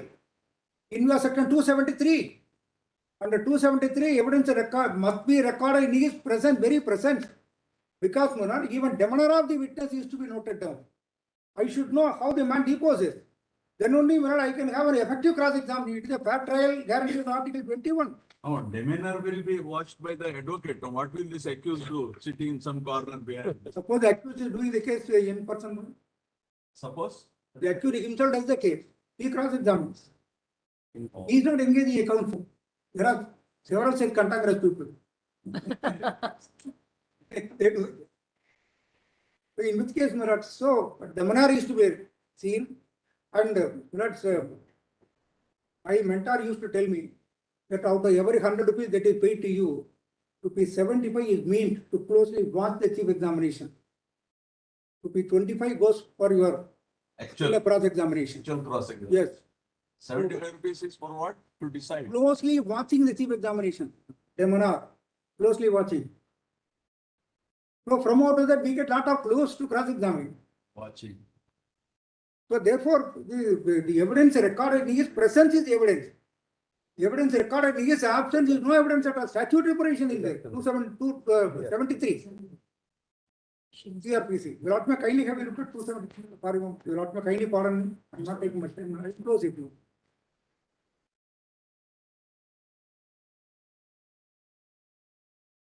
Yes. Except as otherwise expressly provided. Well, this is under section 317 I read by dispensing his presence. Except as expressly provided, all evidence taken in the course of trial or other proceeding shall be taken in the presence of the accused. Shall be. Or when his personal attendance is dispensed with in the presence of his pleader. That is not, as my lord was pleased to point out, either 205 or 317. So, it happens for us in some trials. Suppose the accused do not want a trial to happen today. The accused will abscond. No, It happens. that is mostly in the advice of the defense counsel. Someday you know. It happens. That your mentor did not tell you. I know that. Generally, Yes, sir. 317 application is not allowed when the witness is being examined. Generally, whether it is allowed. It is allowed, my lord. If it is not allowed, a witness cannot be examined. If 317 is allowed, then personal attendance is accused is dispensed with, lawyer is present, witness can be examined. What is the significance of 205? 205, not in someone's case, it is a permanent measure. Petty cases, small, very small cases. Not 205 is not applicable to section cases. Very small cases, from Factory Act case, from Prosecution of Factories Act. So normally they find Motor Vehicles Act. small Company- cases. Companies Act You can even Yes. without the lawyer, you can just. Companies Act, fine is. Companies Act, small matters. 205 is paid. And that is not applicable to section cases. Here it is only 317. For every hearing, we have to file petition of 317. So 317 is applicable only during the trial when there is a joint trial. Now, there is a provision, that provision enables the court to split up. Watch it, because he is absent. There is no petition 317. Therefore, at that stage, the court can pick up the case and keep this case separately and proceed against the others. That occasion doesn't come in our case at all. Here we are yet to decide whether there is going to be a joint trial or separate trial. That is the discretion of the court. Then, my lords, Shashikant Singh case, it is a two-judge bench judgment that my senior has also referred to. There, my lord, the point which I have been arguing all along, my lord, is reiterated. It is declared that whether it is going to be a joint trial or separate trial is the wisdom of the court. That is held in the judgment, my lord. My lord, this judgment, my lord, has been slightly doubted in the referral order.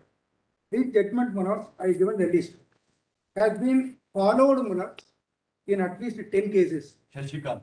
Shashikant has been followed in 10 cases. I have given the list of all the 10 cases. But all two judgments in 10 cases. But then that view appears to be prima facie correct, because 319 of section 1 Yes. is for arriving at the subjective satisfaction of the court, Yes. whether a particular person can be proceeded further with or not. Yes. If you read it, where in the course of any inquiry into or trial of an office, Yes. it appears from evidence Yes. that any person not being the accused Yes. has committed any offence Yes. Ma'am. for which such person could be tried together with the accused. Yes. The court may proceed against such person for the offence which he appears to have committed. Could be tried. Could be. So the subjective satisfaction is whether there is a material Yes, that is. that a person to be brought to the court could be tried jointly with other person. Yes. And then thereafter, there is nothing which prevents to hold a separate trial against it. That comes only under Under 4. 223. 319. But 319 doesn't say that necessarily the accused is to be tried jointly. It says it could be tried jointly, which means not it can also be he can also be tried separately. But to decide whether there has to be a joint trial or not is the wisdom of the court under 223. Right? That 223 is to be applied not only under when the question of charge framing arises. That will come not only under section 228. Only at that stage, the court is considered whether the accused is to be jointly charged or not. Because 223 says when persons can be jointly charged and tried. That occasion comes only at 228 stage. So until then, the first case is to be kept pending until a decision is taken. That is my humble submission. But so far as Shashikant is concerned, at least in 10 cases they given minutes. In all these 10 cases, Shashikant has been followed and it has been well settled that whether in a given case joint trial or separate trial,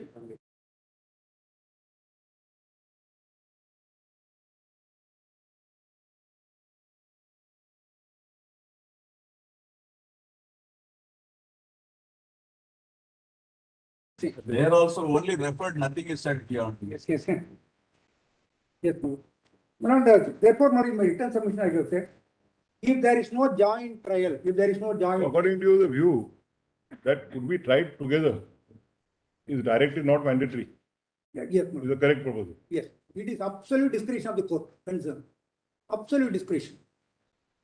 Even the accused cannot make a demand, the accused has got no right, it is too well settled. Accused cannot make a demand that I should be tried with the so and so. He has got no right at all. He cannot make a demand. But as it is a point of his lordship, he can make a request, please kindly jointly try me. But it is a discretion of the court to decide ultimately whether to try jointly or not. You cannot demand. Similarly, the prosecution can also insist for joint trial. Because it will be beneficial for them to prove the charge against some of the accused. As I pointed out, approver, confession, etc. It will be useful for them. So they may also insist, but it is for the court. Taking into account of the relative hardship. 100 witnesses have been already examined. We cannot call all those 100 witnesses again in the very same case. Court may take such a decision, in which case the court will order for separate trial. It is for the court. But the law is to be made clear by this honorable bench, Murad, so far as this Hardeep Singh is concerned, this aspect has not been dealt with at all.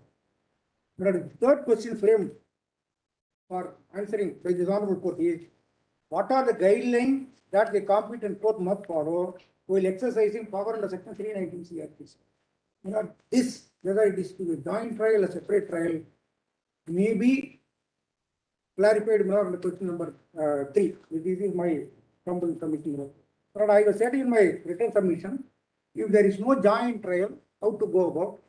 If the court decides that there has to be a joint trial, then I have said, if the trial court decides to have a joint trial, then first trial should be conducted against all the accused, including the existing accused. In such an event, the evidence already recorded is no evidence against the added accused in view of section 273, section 32 and 33 of the Evidence Act are not applicable. Section, it may also be argued, section 32 and 33 evidence. That is, prima facie, I can say that it is not at all applicable. On the outset, I can say that. Because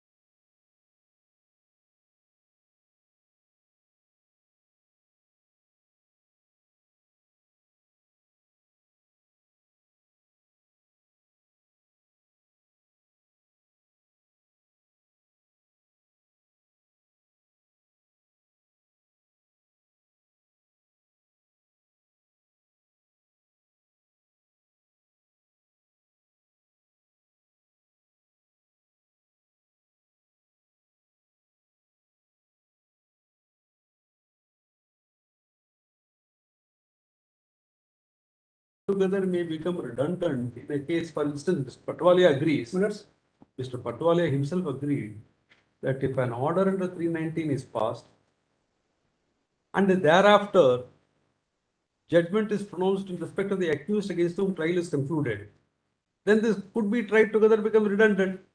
yes, It's not real. see, particularly, we have to wait, because to take a decision whether to have a joint trial or not, you have to wait. Judgment should not be pronounced in the first case. You have to wait, because otherwise this will be detrimental to the prosecution. No, but you began by saying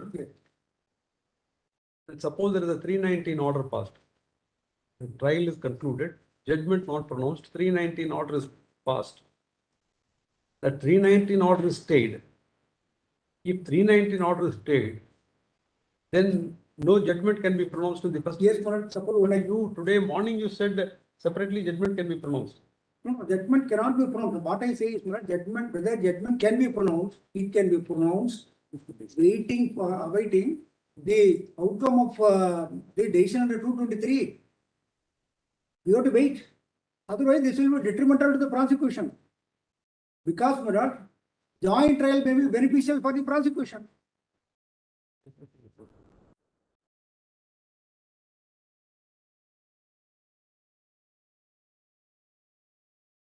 The 319. Yes. Then there is no impediment when you're pronouncing the judgment. No, but we have to wait for in the first case, the existing case, judgment should not be pronounced. The case, the trial should be kept pending. Kept pending. Yes, But once an order under 319 is passed, yes. and if the court doesn't find that a joint trial is necessary, Well, 319 order is passed in this case, and therefore this case should No. be pending. we are only talking about a proposition. Proposition only what I am saying. Oh, That so- in the existing case only, 319 order is part of the existing case. Yes. The case should be pending for further proceedings in the very same case. So then only, Murad, the court, the accused has to appear, his appearance is to be recorded as part of this case. Then, Murad, copies are to be furnished under 207 in this case only. Then, Murad, the stage for framing of charge against this man will come later in the very same case. Then at that stage only, Murad, it is to be decided whether case is to be tried separately. Only at that stage, Yes, court finds that it is not necessary to try them jointly. yes. Only then the Judgment can be pronounced. judgment would be pronounced Yes, in case of the rest of the case. yes, Murad, that is my humble submission. Nagamatu, Yes. so supposing at the stage before the pronouncement of the judgment, a 319 application is passed. Yes, Fine. yes. Now let us assume once 319 application is filed, you can't pronounce the judgment. Yes. You decide the application, Yes. number one. Yes. Let us assume the application is allowed Yes, and it stood unchallenged. yes, then the next stage will be the court has to take a decision as to whether a joint trial has to be conducted or individually it has to be. Supposing. In between, Manoj, accused is summoned, accused has to appear, we have to comply with the 207, copies are furnished. So it is possible, provided the first case is pending still. No. Now, supposing the court comes to a conclusion that a joint trial is necessary, as you rightly said, the prosecution may insist. Yes. Then whatever has happened to the other accused, main accused, already we put them as main accused. Yes. All the evidence has to be scrapped, is that? Because joint trial means fresh trial along with all the accused. That evidence cannot be used by the prosecution, it can be used only for the purpose of contradiction, that is Yes. not scrapped virtually. It is there on record, like 161 statement which we never use as evidence, it cannot be used in evidence. That is all. Though it was recorded as evidence, it has become useless now, except for one purpose, to contradict. All right, the court comes to a conclusion that joint trial is not necessary. Then that can be pronounced and this case can be independently proceeded. Yes, yes, Manoj. In that event, that case, the first case will be decided based on the evidence already recorded. Yes. So far as the new case is concerned, Manoj, evidence is to be recorded afresh. Fresh. All these 100 witnesses are to be examined here in chief. In complaint section 273. In his presence, evidence is to be recorded. That is, suppose, Manoj, let us assume in this way, one person dies. Yes. One eyewitness who was examined there, he is the sole eyewitness. He was examined in the first case. He was cross-examined in that case. Now when the second case comes up, he dies. He cannot be examined. Then what to do, Manoj, whether that evidence can be used here? Yes. No, under section 33 also it can't be used. It's gone. Gone. He is entitled for acquittal in such an For event. his luck, he should die. Or killed. No, then you, in fact, you are not, then 319(4)(a), Yes. 319(4)(a), you are actually making it vocious. Milord, with respect, Milord, the procedure is in 319(4) after 319(1). Kindly see, Milord, before 4. 4)(a), that's what I One, say. Milord, may kindly see 4)(a), one line. Actually, witnesses are examined Yes. only against such person. Yes, Milord, may kindly have one line before 319(4). It can't be, suppose the whole evidence recorded earlier against the other accused is washed away. Yes. Or the 319(4)(a) Please. requires evidence to be recorded Lord, kindly only have- against such person, then there is no evidence against the other accused. Milord, may kindly have one line before 319(4). I can It will read. happen. Your Atma kindly, practically your Atma kindly approach. No, practice, see Yes. the act contemplates this. 319(4) First line. actually talks about a case proceeding against a person under subsection. Yes. Yes. Yes. So, Therefore, where the court proceeds against any person under subsection 1, Yes. under subsection 1 presupposes where the court comes to the conclusion that they could be tried together. Even in such a case, the proceedings in respect of such person shall be commenced against such person, in respect of such person shall be commenced afresh and witnesses Yes, be ma'am. heard. To say that once 319 is allowed, all 100 witnesses will be recalled, fine. But they will be examined only recalled, in so far, examined afresh. examined afresh, only in so far as the role relating to the 319 accused, not in relation to the role against the other accused. That can't be the Manoj, it is not possible practically, I say. practical. Practically, I say. Manoj, there can't be two sets of evidence in a given case.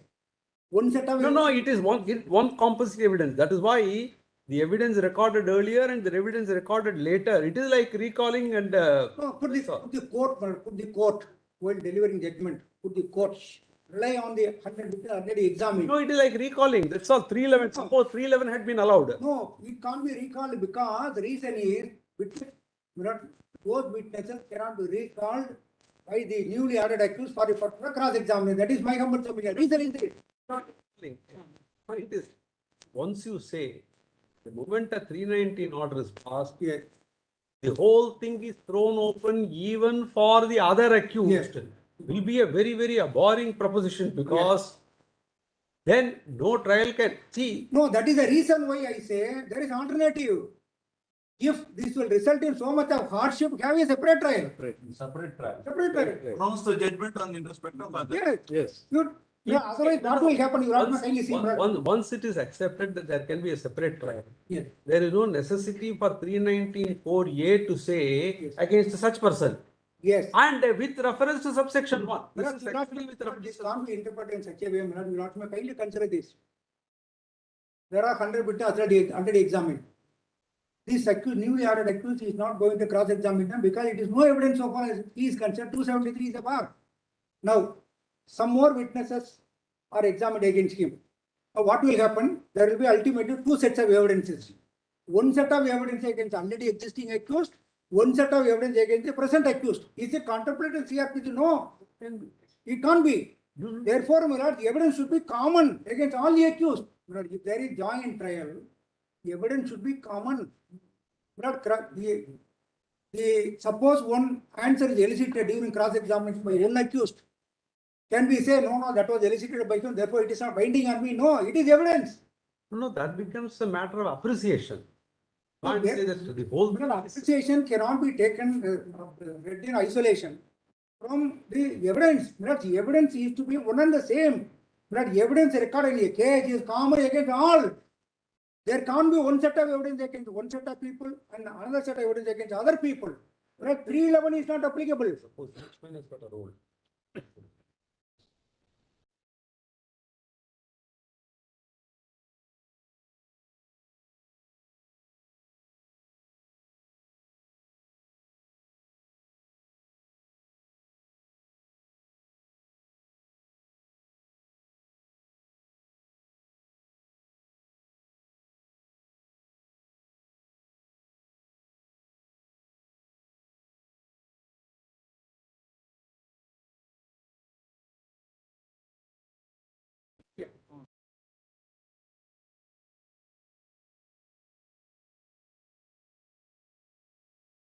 Cognizance of the offence upon which the inquiry or trial was commenced.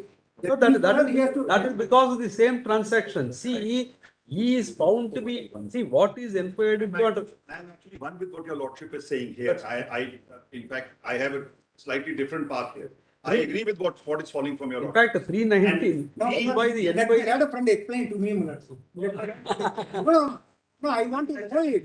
No, please, let us understand what the law is. Let's, in a given case, 100 witnesses have already been examined. Now, no more witness is going to be examined now. No more witness. Can you use that evidence against me?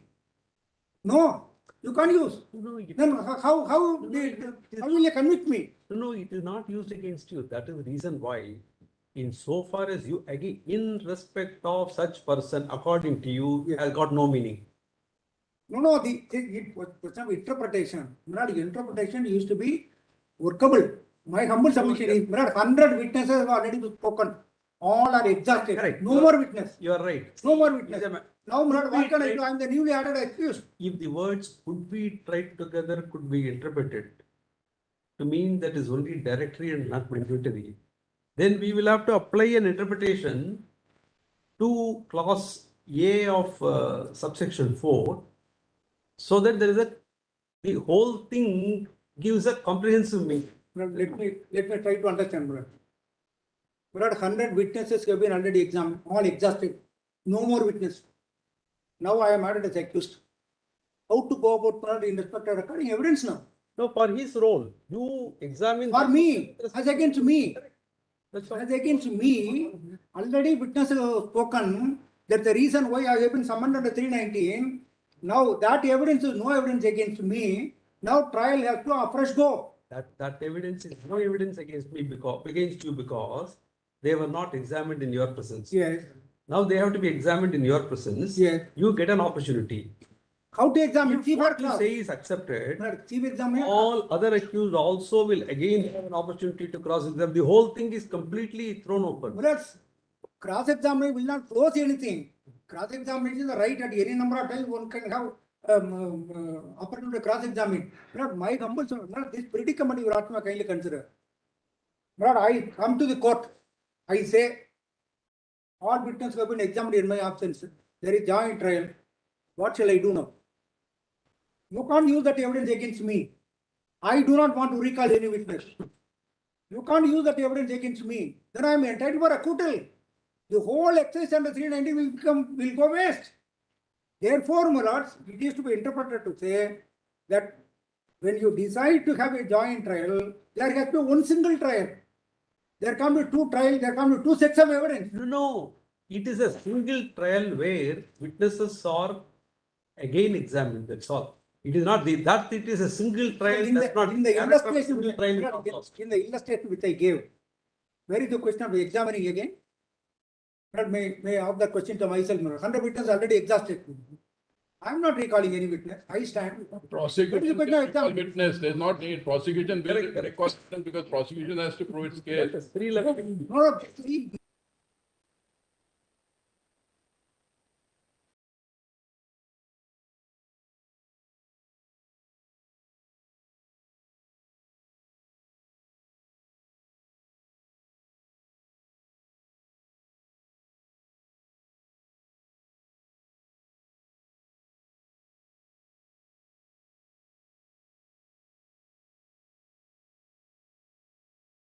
when there is a separate trial,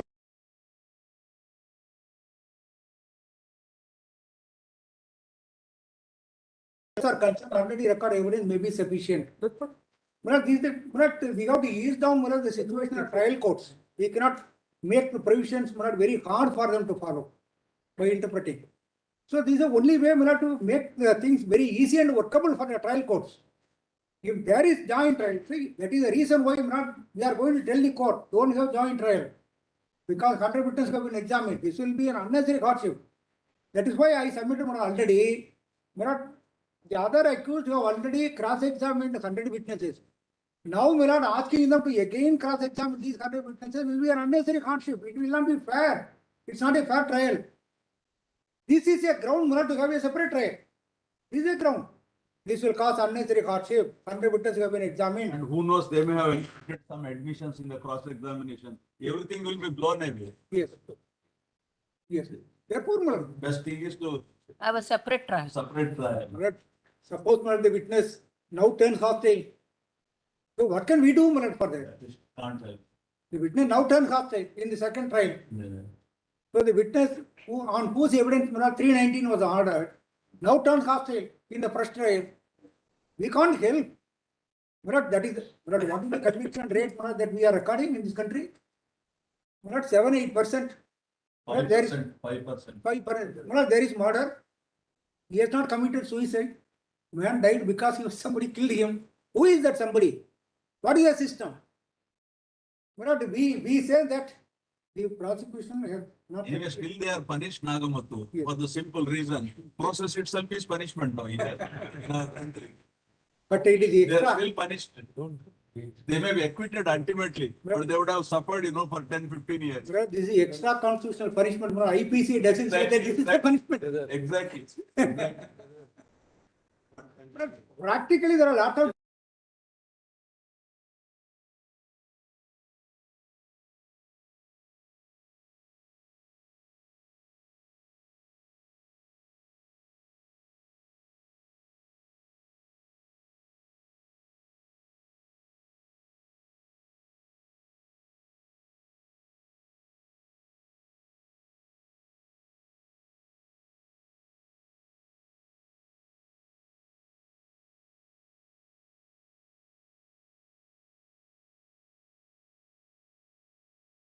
The last point that I fully agree with Mr.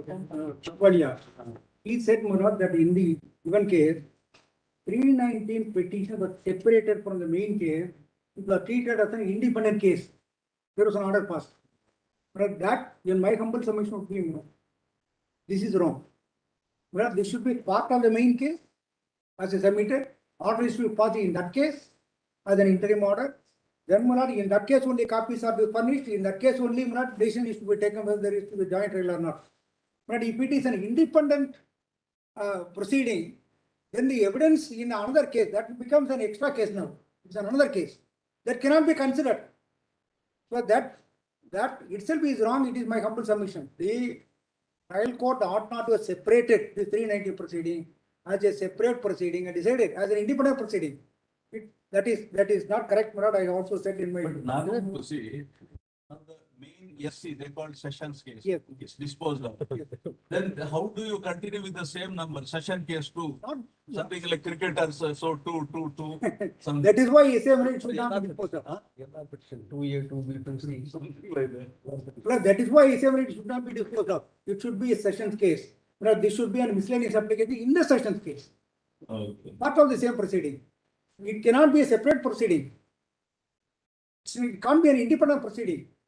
But in this case, Murad, from what it was, Yes, yes, that's. they are separated.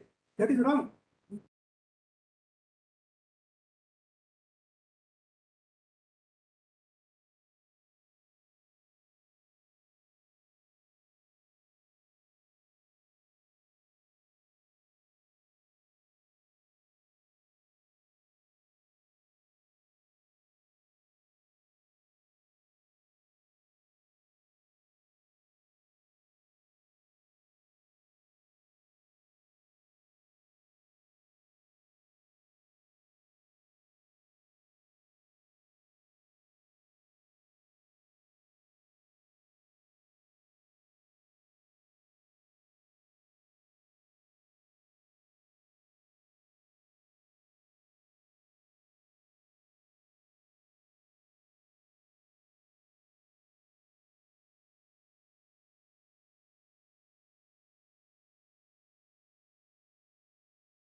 So far, a third proceeding is That's a concerned. query which my lords have put, my lord. They are separate session cases in the same FIR. In case the accuser absconding and subsequent charge sheet is filed, you have sessions case maybe 5 in the first one and maybe 20 in the second one. That is the practice which is being followed. It need not be the same sessions case. So if supposing there are 10 It need not be. Here also where for the other separated accused, yes, there is a separate sessions number. yes. But so far as this application is concerned, is not in that sessions case number, it is in this It's a session. miscellaneous, it is a That is where miscellaneous, the difference it's a is. miscellaneous thing. Lord, But when as the far as accused trial will is appear, concerned, when there the can be accused will two appear, sessions well, then the number will be. Maybe while trying separately, maybe if, then that miscellaneous case may be a fresh number, such Yes. as case may not be. Please. Purpose of deciding the 319 Yes. application, nothing to do with the sessions case. It's only for the purpose of deciding the 319 application that a separate number is given. No, that miscellaneous should be in a sessions. Yes. It may be, but. It is but separately but it not is kept. Like You can supposing, You Bail have application. a miscellaneous case, decide and then say now this becomes sessions. In the sessions My lord is case, the right. miscellaneous application. Originally, the application like was in getting that custody section. of goods, my lord. For custody of goods, you have a separate application. But it is in the same case, but the application is separate. It has nothing to do with the main trial. When you apply either in 451, 452 or 457 for getting custody of goods, the application is numbered separately. No, no, that is because there is no right to the accused there. You just get back your things. Yes, but you have to apply in You that get back case. You are your things applying the from the case court. that is not, it is not part of the session case, it is part of a miscellaneous application which is made. If it is a miscellaneous application, in A case, you can consider the evidence in A case. If it is a miscellaneous application B case, you can consider the evidence in B case. If it is neither in A case nor in B case, what is the evidence that you are going to consider? The proof of the pudding is in the What is eating. the evidence? Till 31st, the application is marked in that session trial. All orders are on the record. But it was separated. It is only after 31st that it becomes sort of orphan. Evidence of the Because- sessions case has to be considered. 28-9, That is all about- Yes, after, until 28-9. it is mentioned in that section trial. Then after 28th, it just becomes orphan from that trial, which is not possible. But it could have been considered before the judgment was rendered in this Correct. case. Can- This application could have been considered and a separate trial could have been ordered also. Correct. Yes. Now, the whole, only thing is it has been considered after the first case has been disposed of. Correct. That's the- If this application treated as part of the second case, Then there was evidence is to be recorded. In that case, then only decision can be taken. Now there is no evidence in the case. Evidence is only in a case. So this should form part of this case. It's a miscellaneous application. No, but the trial could have been separated also. Yes. Then only the occasion being occasion to decide where they are going to join trial, etc., will come. Yes, Nagam. So lastly, my friend was referring to Jogendra Yadav, State of Bihar. That is the case, I do not know whether it will be appropriate to raise that issue in this case, That was a case where this one of the two judgments stated that before invoking section 319, before passing an order, you have to afford opportunity to the accused, proposed accused.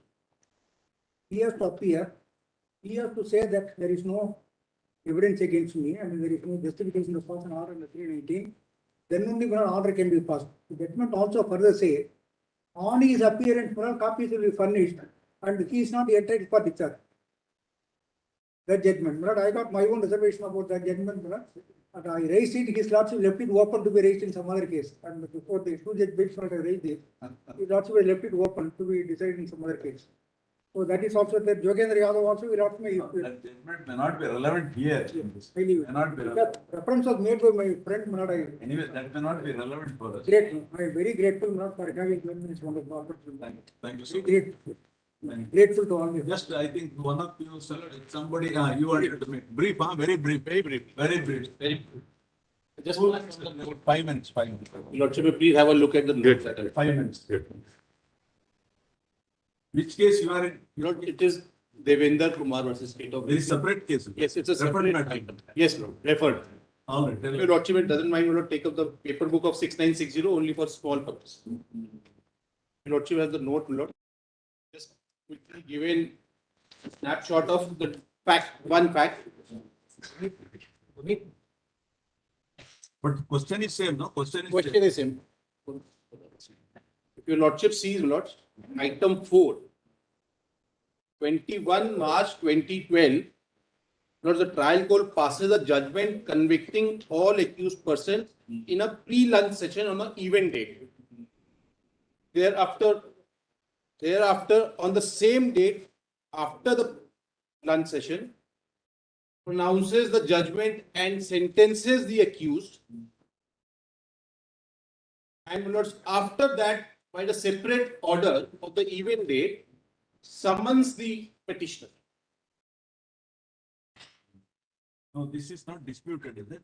There is no dispute, nothing disputed by the state to that extent. And it is, my lords, placed in the paper book, page 70. This is state of UP. Page 70 of my paper book, my lords, I have placed, if your lordship doesn't mind, my lords, page 70 of the paper book would show exactly the sequence in which it is, my lords, placed. The judgment with respect to Session, the judgment was pronounced. Thereafter, what happened? Lords, after the lunch session, the sentencing is done for the other accused who are convicted. All right, then. Thereafter, by a separate order at page 70, Lords, I have been summoned as a petitioner here. This was after tea. After.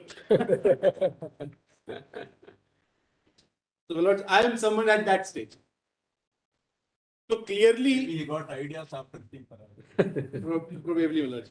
And Lords, I have also placed the actual photocopy of the judgment, which, it's not just the translated copy in English, which is at page 90, which will show actual pronouncement first pre-lunch, sentencing post-lunch, then a separate order. Though the order does not say whether it is passed under 319 or otherwise. But assumingly it is passed under 319. It is referable to 319. Yes. All right. So that is the facts. Because actual provision need not be quoted. That's right. So it is, my lord, referring to 319. And my lord, with great respect, your lordship have already seen 319 few times by now. If I may just place it once more, my lords. 319, my lords, relates in the initial portion, where in the course of any inquiry into or trial of an offence, it appears from the evidence that any person not being the accused has committed any offence for which such person could be tried together with the accused the court may proceed against such person for the offence which he appears to have committed. Look, the words used would be the stage is determined during the course of trial. Look, whether this provision is to be read, the trial concludes with pronouncement of judgment or prior is what your lordship should not decide. Hardeep Singh says at two places, para 40, it says it can be done till conclusion of trial. If your lordship doesn't mind my note, I will extracted para And 40. conclusion of trial means actual pronouncement of judgment. Look, at para 40, Hardeep Singh says it can be done up till conclusion of trial. At para 47, it says before pronouncement of trial. I say this, my lord, because the usage in the code are also at some places used differently. So certain places the code uses a terms conclusion of trial. At some places code uses the term before pronouncement of judgment. At some places the code uses the term termination of trial. But what is the language? Here, your lordship, CRP. I'm saying, my lord, within the CRP, at certain sections the language uses conclusion of trial. And in this particular chapter, Nagamuthu showed us some provision. But Lord, I placed the chart. It has all the provisions. If you lordship looks at Provision. No? Lord, I The have conclusion of the trial comes to an end only on pronouncement. there is no provision in the code. Ram Lord, which Narang, says- Ram Narang, Ram Narang, Ram Narang, Ramnaran. Narang. Lord, the That term judgment is very clear. that judgment says termination of trial, not conclusion of trial. Your lordship sees, my lords, the chart I have placed before your lordships. At page 2, my submission is, my lords, any word used within the code has to be given its natural meaning. It is not superfluous. And if your lordship sees my chart, my lords, at page 5 onwards of the note that I have placed before your lordship, where different phrases within the code are used, my lords, interchangeably or not, is something very lordship have to see, my lords. Language employed in the judgment is not a statute. Yes, my lord. So therefore, your lordships are In the context, perhaps you have to understand in the context. Your lordship 319 in any case is circumscribed by a stage. It cannot be beyond the trial. It has to be during the course of trial. Hardeep Singh says clearly it can be done till conclusion of trial at para 40, and it says at para 47 it can be done before pronouncement of judgment. According to you, when does trial come to an end? But according to me, for the purpose of 319, the court cannot go beyond the conclusion and reserving of judgment. No, Nagamuthu said, even the judgment, the matter may be reserved for judgment. Thereafter, the court may suo motu reopen. What happens then? My lord, in that situation, Therefore, I think the interpretation in Ram Nayaran appears to be correct. In the sense, once it is pronounced, then only the trial comes to an end. terms are termination of trial will be right. Your lordship would be right in holding that with pronouncement of judgment and It sentencing. is against you. Why are you arguing? No, my lord. I am placing before your lordship what means by conclusion of trial. If your lordship sees page 5, my lord, I've just placed couple of. Ram Narayan. I'll look at Ram Naran also alongside. Ram Narang, Ram Yes. Narayan. Ram Narang. There is no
person accused of an offence and person accused of abatement or attempt to commit such offence.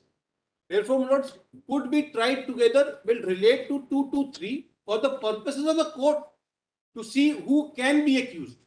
And my lords, now if your lordship sees 3192, where such person is not attending the court, he may be arrested or summoned as the circumstances of the case may require for purpose aforesaid. Any person attending the court, although not under arrest or upon summons, may be detained by such court for purpose of inquiry into or trial of the offence which appears to have been committed. Lords, 3194 is very important.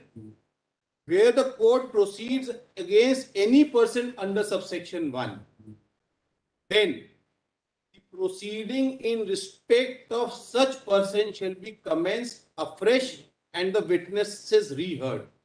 Lord, with great respect, in this situation, the court will be, Lord, determining the same trial as against the earlier accused.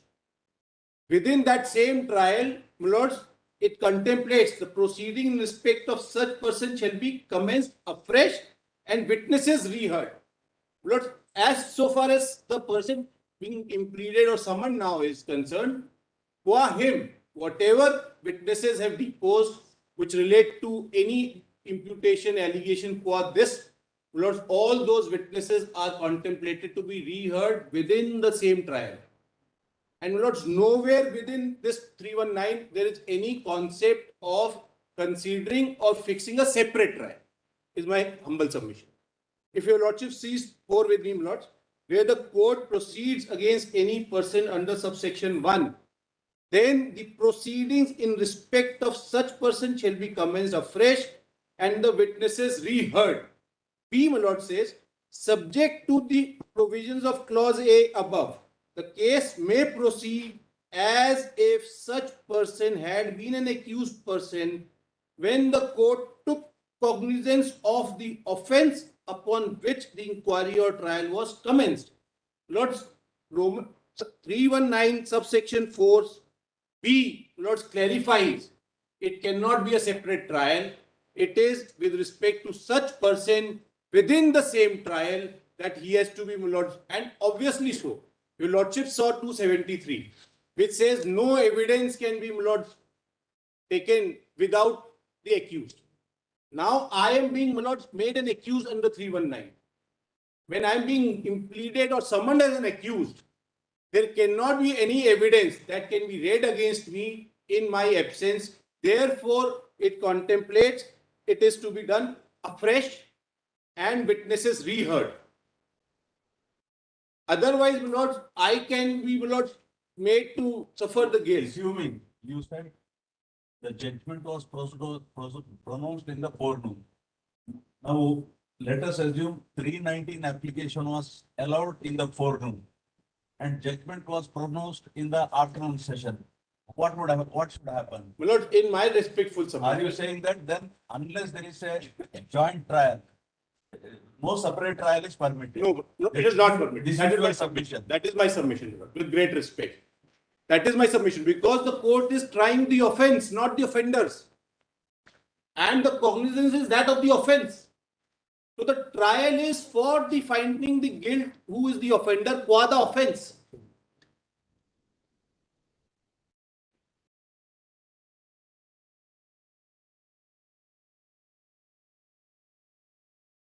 Await. If your lordship, the judgment with respect to other accused is pronounced, evidence read, dealt with, found to be against the other offenders and the offence having been committed, I am gravely prejudiced. No. Independent evidence will be recorded so far as you are concerned. But my lord, that is not, therefore 319 doesn't permit a separate trial, is my submission. 319 nowhere provides for a de novo trial or a separate trial. It says within the same proceedings. What is relating back is, my lords, the proceedings.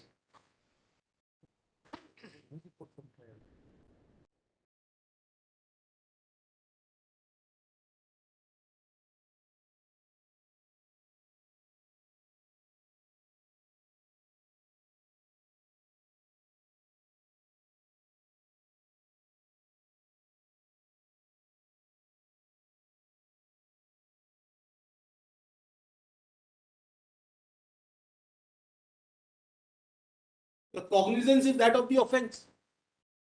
And 207, 208 So state, why can't cognizance qua you cannot be taken? because the court provides for the court taking cognizance for the offence.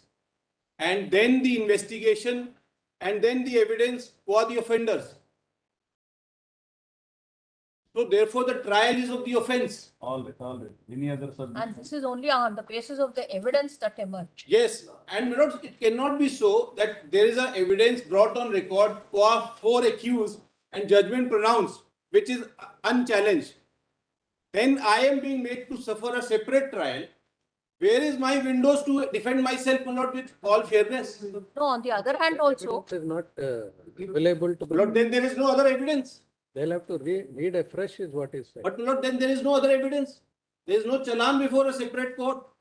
Where is the provision within the court providing that record goes to the separate trial? so there can be a converse situation where the first few accused are ultimately acquitted and the person summoned is convicted. It can be, my lord. That could also be there. So then I go scot-free. It will not be the case because Because the first few may have been wrongly, produced and arrested and summoned them. Notice 319, as read by the Constitution Bench judgment in Hardeep Singh, relates to that if there is a person who is guilty of an offence, should not go scot-free. That is the premise of 319. Yes. But my lord, there is a circumscribed within the provision as to when you can exercise that power. Because your lordship, at the same time, the rights of the accused to defend himself in all and to defend in a fair manner is also. Are you saying Hardeep Singh is not correctly decided? My lord, I am saying Hardeep Singh is correctly decided. It says conclusion of trial and the trial conclude with reserving the judge. Harping upon para 40. 40. And termination of trial is with sentence. Conclusion of trial is with the arguments being reserved, judgment reserved. No, even there you may not be correct because 353 uses the word immediately after termination of trial or at any subsequent date, which means termination of the trial is one day in the timeline. Termination of trial is one, delivery of judgment is another. Otherwise, at any subsequent time means subsequent to the termination of the trial. My lord, 353 with great respect, my lord, says immediately after. Or at any subsequent. So therefore, it is the mandate on the concerned court to not delay the pronouncement is what I read. No, you are reading it to mean termination of trial happens with the delivery of the judgment. Correct? My lord, That's what you said. I am saying conclusion of trial, No, no, that's pronouncement not- of judgment and termination of trial are three separate concepts within the court. No, but you said sometime before that closing of the trial is different. It comes with before the judgment is delivered. Yes. Termination of trial happens with the delivery of the judgment is what you said before. With the sentencing, lord. What was played by my That senior may not- was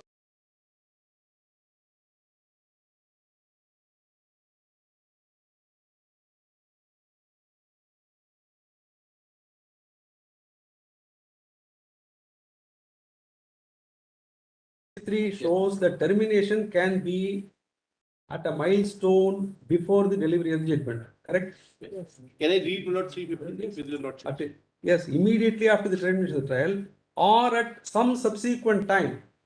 Or at some subsequent time means the termination of trial is one milestone. The pronouncement of the judgment can be at another milestone. But you earlier said termination happens only when the sentence is complete. It need not be. Sentence can be. My lord, I may stand corrected to that extent. Yes.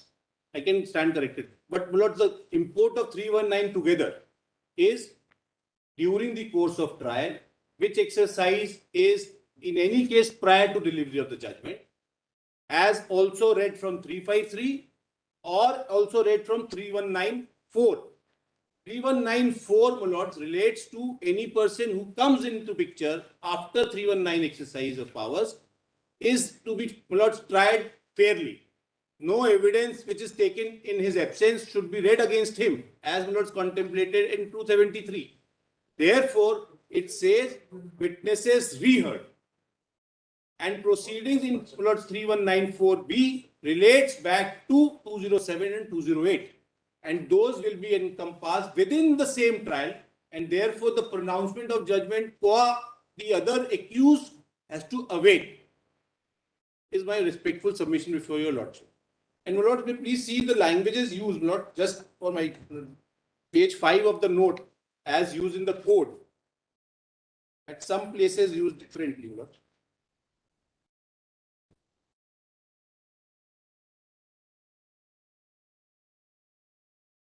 5 will not be when in relation to the same subject matter.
Page 5, wherein where in relation to the same subject matter, different words are used in the same statute, there is a presumption that they are not used in the same sense. We have kind of not culled out not what provisions or phrases are used. If your lordship sees phrase A, it says conclusion of trial. On my first column, you're not seeing. And the respective provision is 209.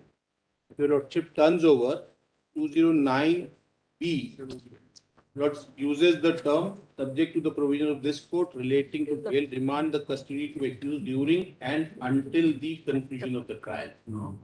And if your lordship sees Lord 357A with respect to victim compensation also uses the term at the conclusion of the trial. And Lord's 437(7) is interesting. Lord, it is Lord with respect to when bail may be taken in case of non-bailable offence, if at any time after the conclusion of the trial of a person accused of non-bailable offence and before judgment is delivered. So, my lord, there are two different stages within the Lord's code is what my respectful submission is as contemplated by reading of different uses and different phrases within the code. So, after conclusion of the trial and before judgment is delivered. So pronouncement of judgment, my lord, may be a stage later than conclusion of trial, if you read your lordship in this respect. Similarly, my lord, 437A, where bail required accused to appear before the next appellate court before conclusion of trial is the usage, my lord. And 451, at your lordship sees page 7 overly, which is with respect to order for custody and disposal of property pending trial in certain cases.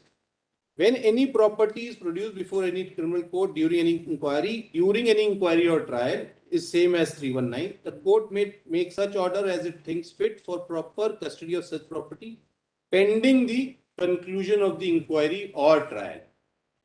And 452, my lord, uses the word order for disposal of property at conclusion of trial. So there is a difference of usage. If your lordship turns over at page 8, the words used are judgment is pronounced. Your lordship has page 8, phrase B on top column. Lord, judgment is pronounced as the usage in certain provisions. For instance, 216, Lord. Concluded. No, that is depending on what is the requirement. Restriction. Here disposal of property and therefore the judgment. The other one is bail to be released on bail. Therefore trial and judgment.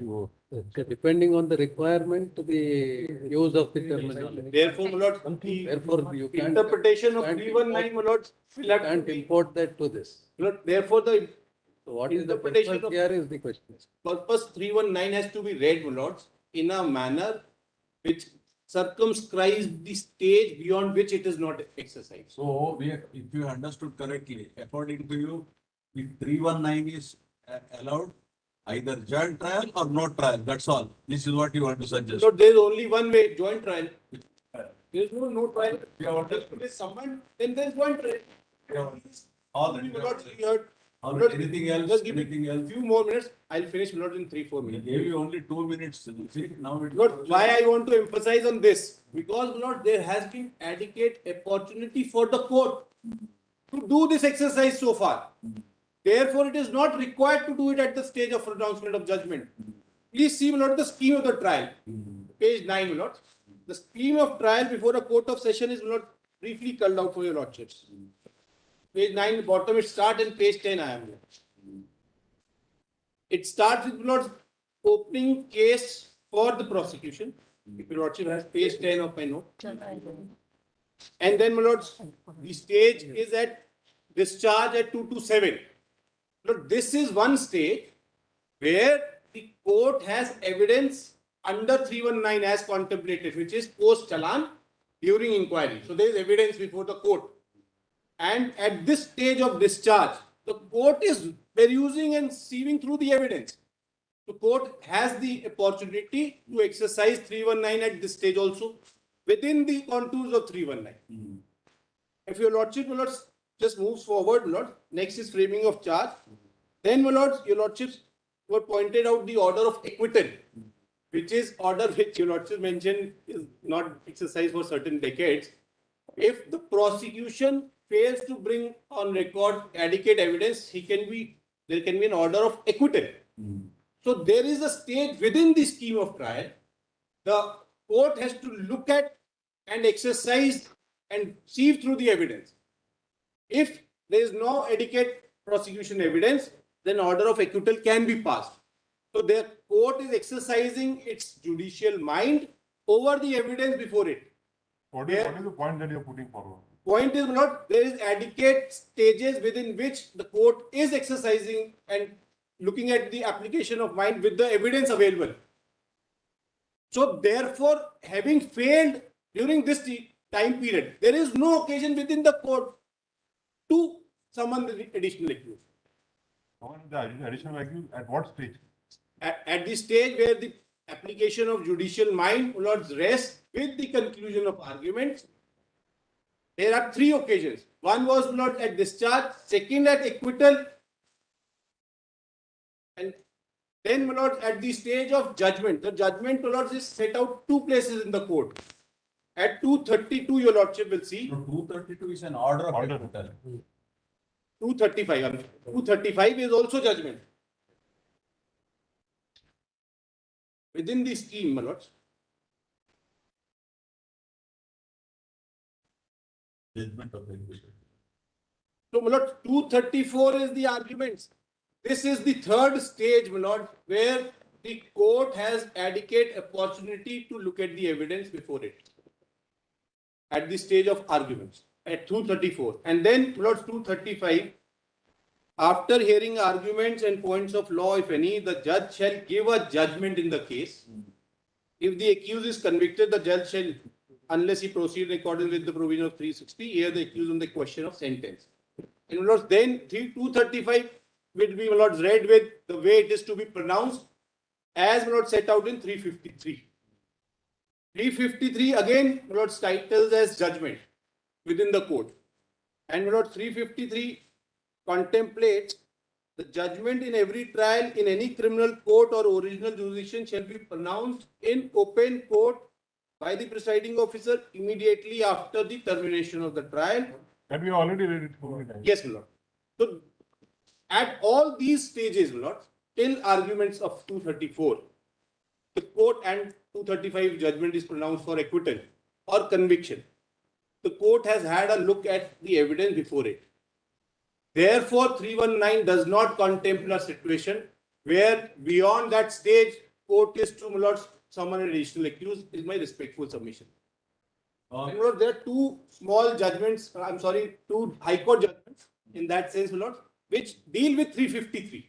Now let me pass on that. And I have not culled out all those two judgments paras in the note for your lordship. Lords, just couple of other submissions. 311 was being, lords, posted before your lordship, where lord, my senior colleague was mentioning that you can do it at any stage. Lords, the language used in 311 is completely contrast to what is used in 319. Lords, 311, power to summon material witness, examine, present. It does not relate to accused. Number one. It clearly says any court may at any stage of any inquiry, your lordship has 311, trial, any court may at any stage of any inquiry, trial or other proceedings under this code summon any person as a witness or examine any person in attendance, though not summoned as a witness, or recall and re-examine any person already examined, and the court shall summon and examine or recall or examine any such person if evidence appears to be essential to the just decision of the case. It does not relate to the accused at all. But we are talking about 319 where there is somebody being now made to face a trial in a criminal case. So, my lord, your lordship will exercise, my lord, the interpretation of 319 in a restrictive manner. Having, my lord, looked at the scheme of the court, is my respectful submission. I'm grateful. Yes. Please go on. Well, it's a prior and great opportunity, my lord, to assist the honorable court.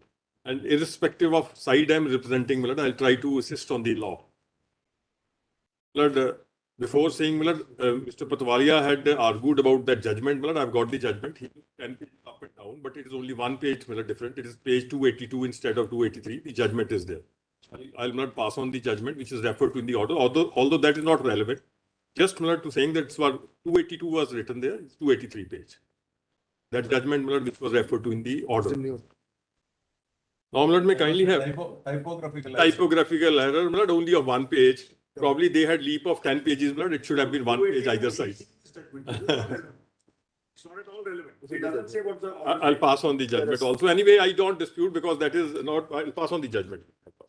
Para 7. Para 7. Yes. Now, my lord, I'll try to restrict on the reference only, my lord. Reference before this. Do it on my turn. I see. But the references, my lord, 2 points, they are important points. Reference, my lord. I'll read the reference order, although, my lord, it has been read earlier also. One, my lord, whether the trial court has the power under section 319 CRPC for summoning additional accused when the trial with respect to other co-accused has ended and the judgment of conviction rendered on the same date before pronouncing the summoning order. So, my lord, the first point is whether on the day, my lord, when the judgment is pronounced, thereafter, if the summoning order is passed, whether it is correct in law, that is the first. Second, my lord, the question framed is whether the trial court has the power under section 319 CRPC for summoning additional accused when the trial in respect of certain other absconding accused whose presence is subsequently secured is ongoing pending, having been bifurcated from the main trial. So, my lord, that will be whether when the accused whose trial has been separated, bifurcated, whether an application under 319 moved in that case can be considered to be legal. That is, my lord, second point. So, my lord, as far as the first is concerned, well, may kindly have 319. Although, my lord, 319 has been read earlier also, my lord, I'll also take opportunity of reading 319(1) again. Because, my lord, it will be in the seriatim wise as to how 319 has been framed. Kindly have one, my lord, 319(1). Where in the course, my lord, course is important. I'll refer to course, my lord. Where in the course of any inquiry into or trial of, well, there's a comma, inquiry into comma or trial of comma, an offense. So inquiry into an offense or trial of offense. So, well, these are two things. It appears from the evidence that any person not being the accused, who is not accused before the court, has committed any offense for which such person could be tried together with the accused, the court may proceed against such person for the offense which he appears to have committed. Now, 319(1) is to identify the person as to who is the person who can be tried. It is not the procedure which is mentioned in 319(1). It is only to identify that a person who seems to have committed the offense can be tried with the other accused who are being tried by the trial court. So it is not here procedure established or procedure said that a person who will be summoned under 319 will be tried along with the other. Kindly appreciate again, 319(1). I'll read 319(4) again thereafter. Where in the course of any inquiry into or trial of an offense, it appears from the evidence that any person not being the accused has committed any offense for which such person could be tried together with the accused, the court may proceed against such person for the offense. Now, the court finds which person, identifies, yes, the FIR is the same, the offense committed is the same, and he seems to have committed the offense for which the other persons are being tried. He can also be tried for that offense. So this 319(1) is for identifying only. Now, thereafter, the scheme of the section is, the procedure is established as to how that person who is summoned under 319 or court comes to a conclusion that this person can be or could be tried with the other accused. Now 319(4). Now, 319(4), first line is very important. This is what I said, where the court proceeds against the person under subsection 1. So the court has proceeded under subsection 1. The court has formed an opinion that this person could be tried with the other because he seems to have committed the offense which the other accused have committed. So he has summoned, the court has summoned. Then, the procedure is, the proceedings in respect of such person shall be commenced afresh and witnesses reheard.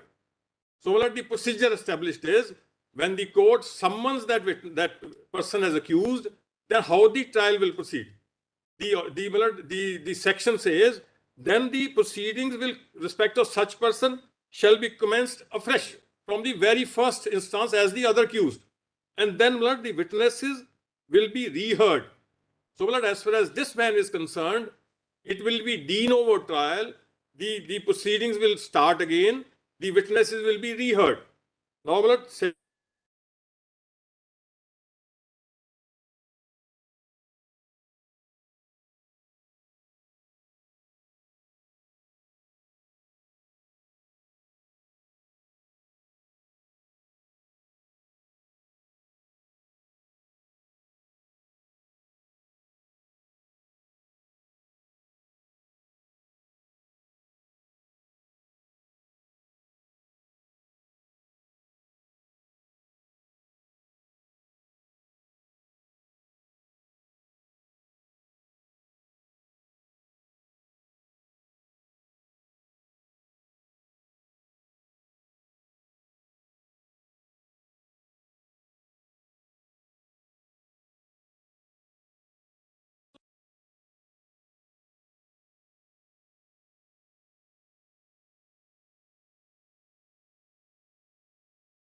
So, that there can be a de novo trial and should be de novo trial for a person who is identified later on. And one thing more, I'll refer to this course and other things also. This provision is for the court. Kindly appreciate, we can say the complainant is biased. We can say investigating agency is biased, but the court is not. This provision is for the court to identify. Now, the court identifies a person and comes to the conclusion that this person might have or seems to have committed also an offense, which the other persons for who are being tried can be summoned. So, it's before a court. That is what the judgment says. 319 is a provision given to the court.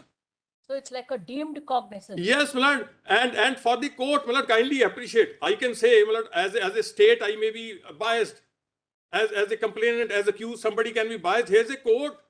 Court goes through the evidence which is before it, goes through the witness, and then Milad forms an opinion. Yes, 319(1).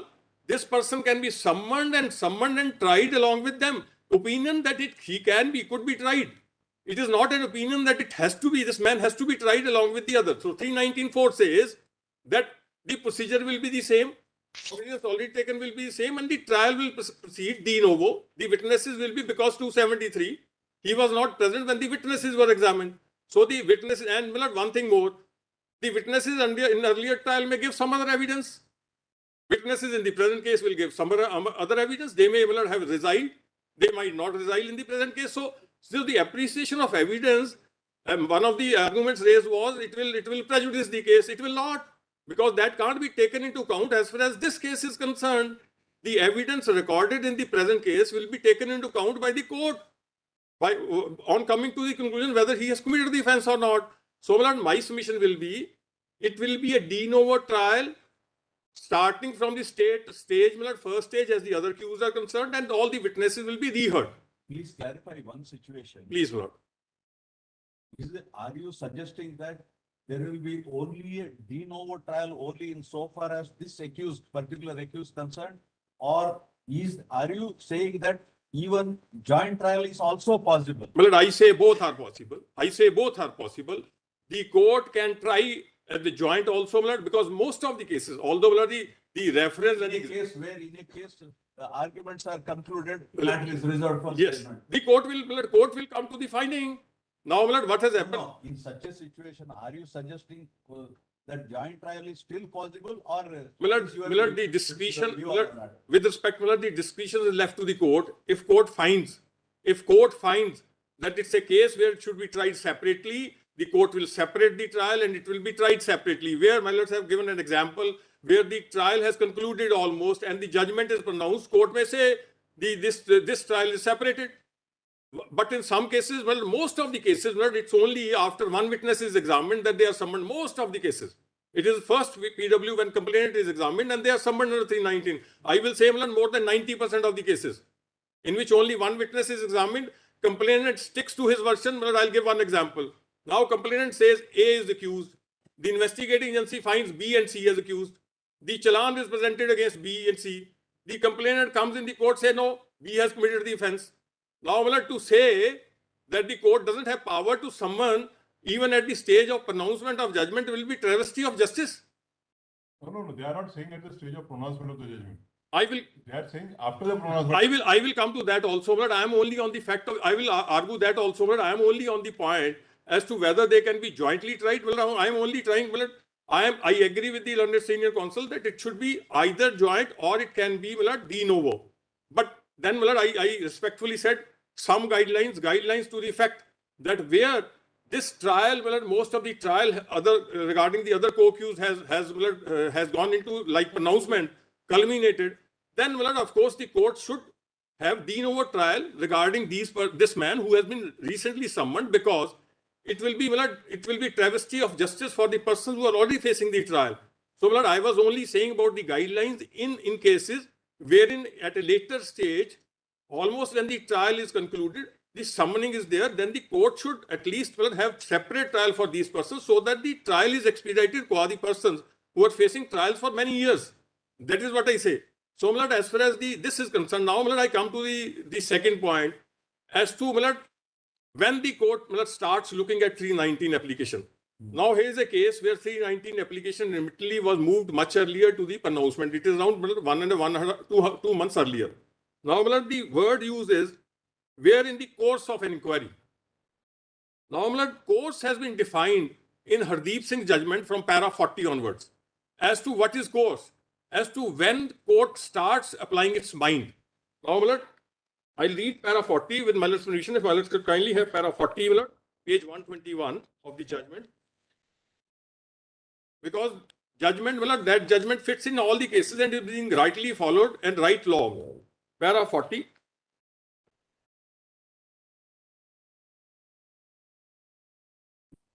It's para 40. Because Muller, word course. Just 1 second, 1 second. Please.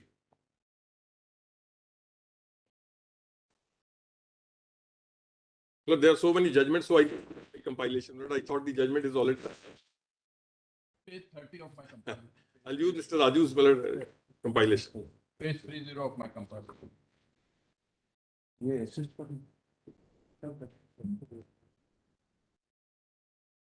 That other compilation, it is there. It's there. I know it's there.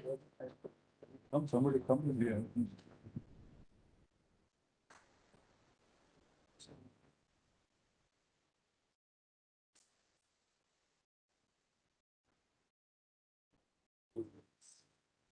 Page 30 is there. Yes, Well, let me kindly have para 40 minutes. yes. Even the word course occurring in section 319, CRPC clearly indicates that power can be exercised only during the period when the inquiry has been commenced. Now, what inquiry I read in the section, inquiry into the offence, because there is a comma, inquiry into or trial of offence, indicates the power can be exercised only during the period when the inquiry has been commenced and is going on, or the trial which has been commenced and is going on. It covers the entire wide range of process of pre-trial and trial stage. The word course, therefore, allows the court to invoke this power to proceed against any person from the initial stage of inquiry up to the stage of conclusion of trial.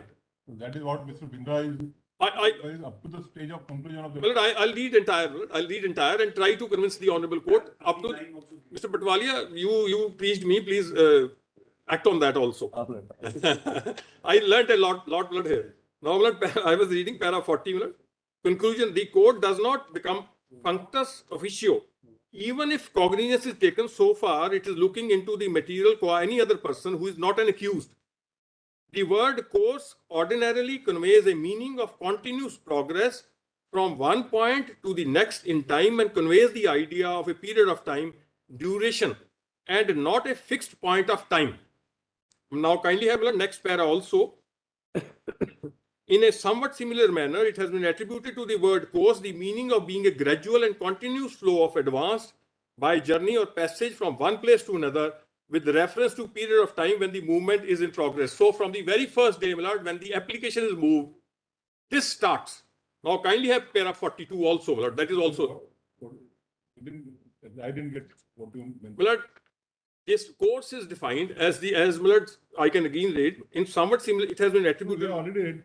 meaning, Millard, that a gradual and. From the commencement of the inquiry, Yes, the question there was please. as to whether the power can be exercised only after the.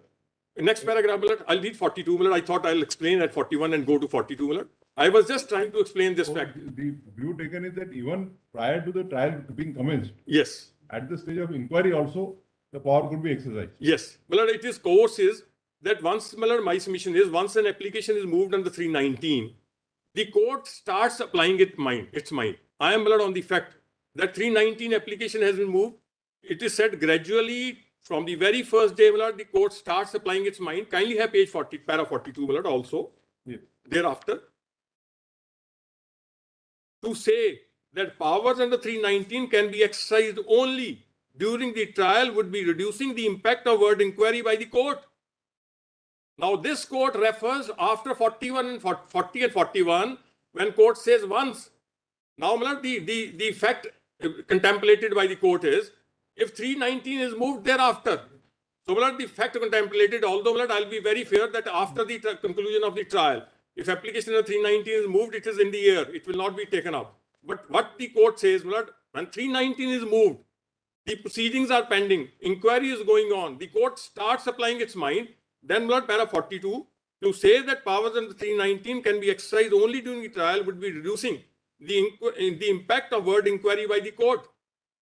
It is settled principle of law that interpretation which leads to conclusion that a word used by the legislature is redundant should be avoided, as the presumption is that the legislature has deliberately and consciously used the words for carrying out the purpose of the act.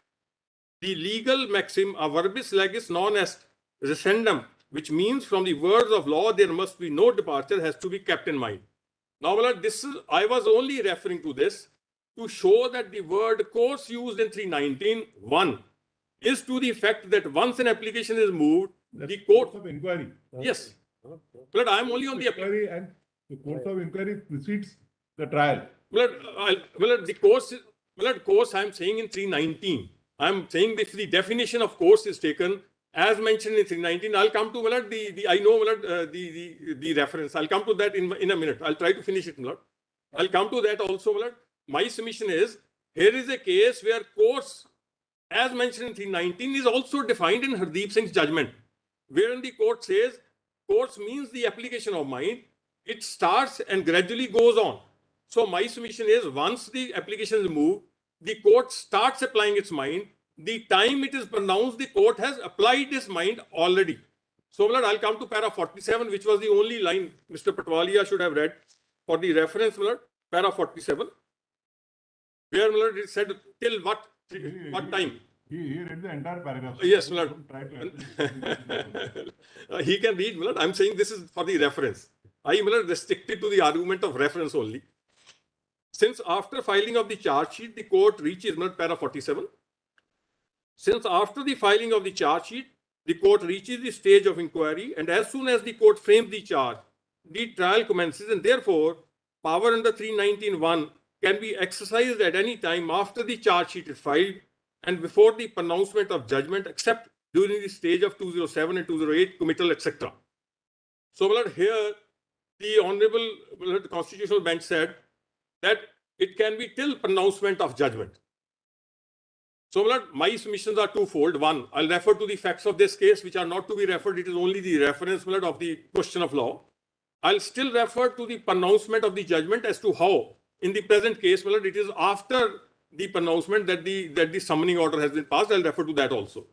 But as far as the law is concerned, my respectful submission is, once a 319 application is moved, the court starts applying its mind. Gradually it applies. And if it is pronounced on the same day, because that is the reference, if it is pronounced on the same day, the judgment is pronounced. I will say, my lord, with my last permission, that it will be pronouncing at the time, my lord, because the judgments are signed on the same day, it will be pronouncing at the time referred to in Hardeep Singh's judgment. If it is thereafter, I am not saying about this case, my lord, I refer to this case. I am generally saying in all cases, because the reference is if it is pronounced on the same day. Reference is not that if it is pronounced thereafter. If it is pronounced thereafter, it has no significance at all. But if it is pronounced on the same day, the court has applied its mind. Court has applied its mind while giving the judgment of the co-accused. The court applies its mind and then comes to the conclusion that yes, while writing the judgment, while coming to the conclusion, giving a result of the trial, the court comes to the conclusion that yes, this man ought to be summoned on 319. The court can on the very day, same day, pass an order of 319, which will be covered by Hardeep Singh's judgment. This is my submission, not as well. What happens to these words? Can be exercised at any time. Please. After the charge sheet is filed. Please, Lord. And before the pronouncement of judgment. Lord, this is what I said. I'll come to Lord, I'll come to 207 and 208. Lord, for that I said, the pronouncement of judgment, I'll say, if it is on the same day, that is why, Lord, I gave a rider. If it is on the after, now, Lord, only irregularity. If you would have pronounced 319 earlier on the same day, it would have been valid. So I will say only irregularity as mentioned in 465. So I will say, Lord, it's a case because I am only emphasizing on the fact if it is on the same day. If it is pronounced on the same day, the application of mind started, the time when 319 applications are moved, the application of mind started when he started applying his mind to the facts of the case, pronounced the judgment, and thereafter, if it is taken that after the judgment, the pronouncement regarding the application of 319. Now, let us come to the present case. As far as the present case, it's crystal clear that the pronouncement of judgment, as already referred, is when the sentence is passed. Now, what happened in the present case is the court convicts them. Court convicts them because they are on bail, they were present. Now, thereafter, the court passes an order on the 319. Then the sentence is passed. Kindly have. So, there is a difference in the present case. What the court does is, I'll read the order of the court wherein the summoning order is passed. Court says, I have convicted. Court has not said, I have convicted and sentenced. Because after conviction, the time is given to the accused to come and explain about the sentence. They are given an opportunity. Now, after lunch, when the court's date is the same, kindly have the order passed of 319, where the court says it is convicting. I have convicted. Court doesn't say that I have sentenced. Page 130, Volume 2. It is in the SLP. Volume 1.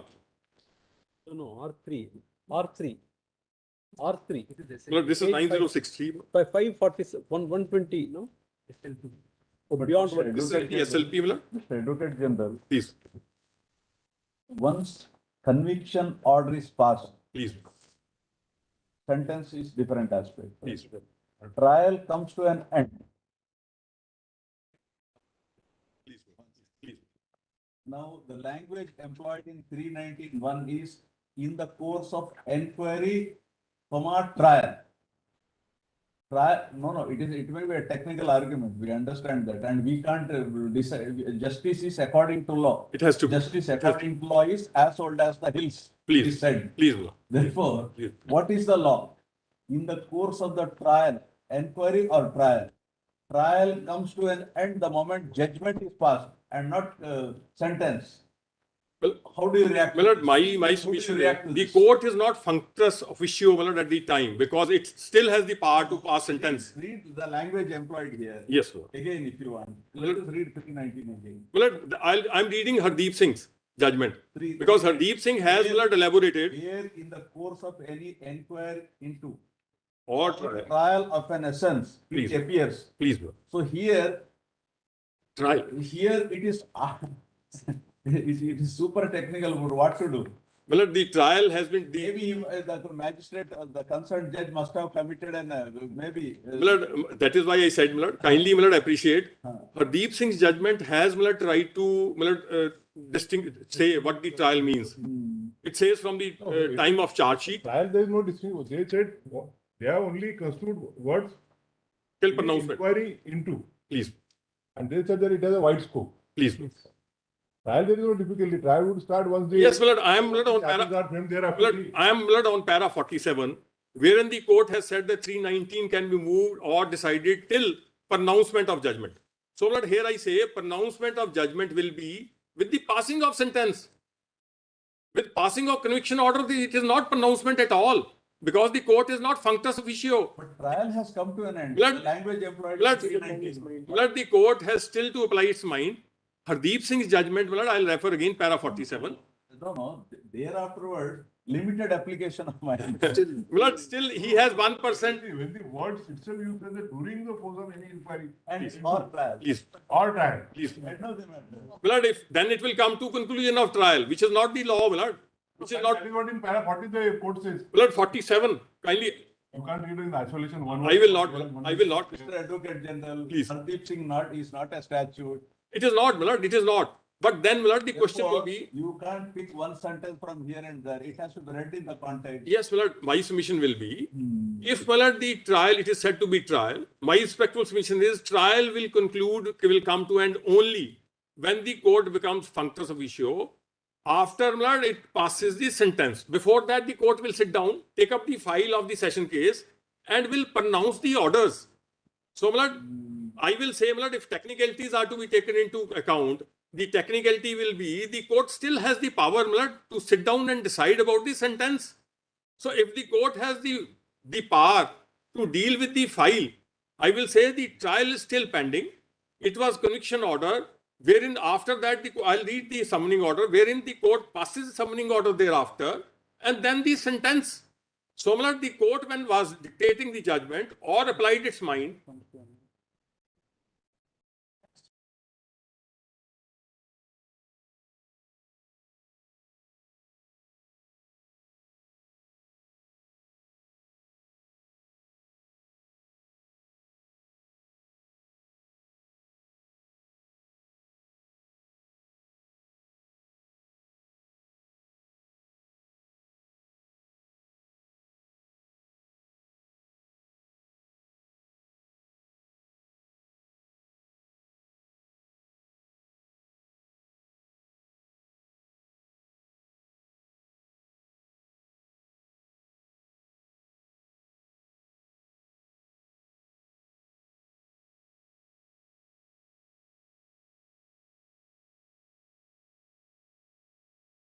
We have Tingali. You see, 231. please, Evidence of prosecution. please. Then thereafter, as Mr. Nagwal put it 232. Please. So 232 doesn't arise, then 233 Yes, sir. entering into the defense. Total, please. So once the evidence is complete, normally the trial would come to an end. Thereafter, what is left is only arguments and judgment. My lord, after, this is in case of acquittal, my lord. But in case the court finds it's a case where the acquittal is not made out, 313 will be recorded, defense witnesses will be recorded. It's a, That's why we are stretching, Mr. Advocate General, right up to the pronouncement of the my lord, judgment. I, with respect, I'm trying to stretch it till the sentence, my lord. Because this is what Mr. Nagamathu also said, my lord, and this is the right law. Against you on My lord, just I'm taking, my lord, from the thread where he left it. So, my lord, he also said, and rightly so, till the sentence is pronounced, and Mr. Patwalia agreed to that on that, at that context. Yes, it is only when the sentence is pronounced that the trial comes to an end. Maybe, my lord, he now changes. But then it was, my lord, just, Sir, tell us on facts, though it may not be necessary for us. Tell us on facts, Mr. Advocate General. Now here judgment is pronounced. Thereafter, 319 application is allowed, is it? yes, my lord, only one section of invalid permission I read. No, you have material to support that? My lord, material to support in the order passed by the court summoning under 319, the court refers to that he has convicted. He does not say he has convicted and sentenced. I'll read that order. That order was read, my lord, and refer to that conviction is there. I can read with invalid permission. What my is lord. the offense here? What is the offense? NDPS. So generally, NDPS, how do they pronounce the judgment together? Is it? No, my lord, quantum is separate, my lord. What is, No, but it requires material, no, for that. There should be an order sheet maintained to that. Well, I have pronounced the judgment. I So will- hear you. I will submit. I will. Generally, in this type of cases, to my knowledge, There- judgment. It's the same order with. It is all right, Mr. Patwalia, let me know. It is not the same order. Same order It with is not. Kindly see, it is not, my lord, with respect. It is not. I'll just, my lord, it is not, because in the, Whether they were heard for. yes, my lord, let me submit. My lord, in the conviction order, they are on bail. In sentence order, they are in custody. How does he say it is the same order? It is not. They are taken in custody and thereafter sentence, they are heard on sentence. I'll read the order.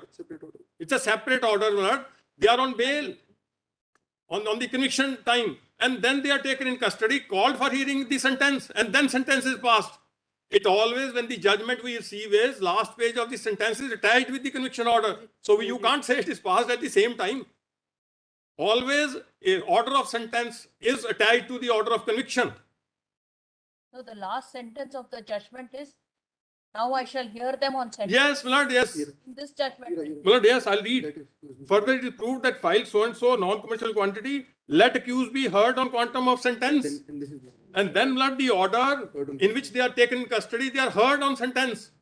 In the meantime, you said 399. Yes, because, my lord, in Oh, no, my lord, I will try. possible.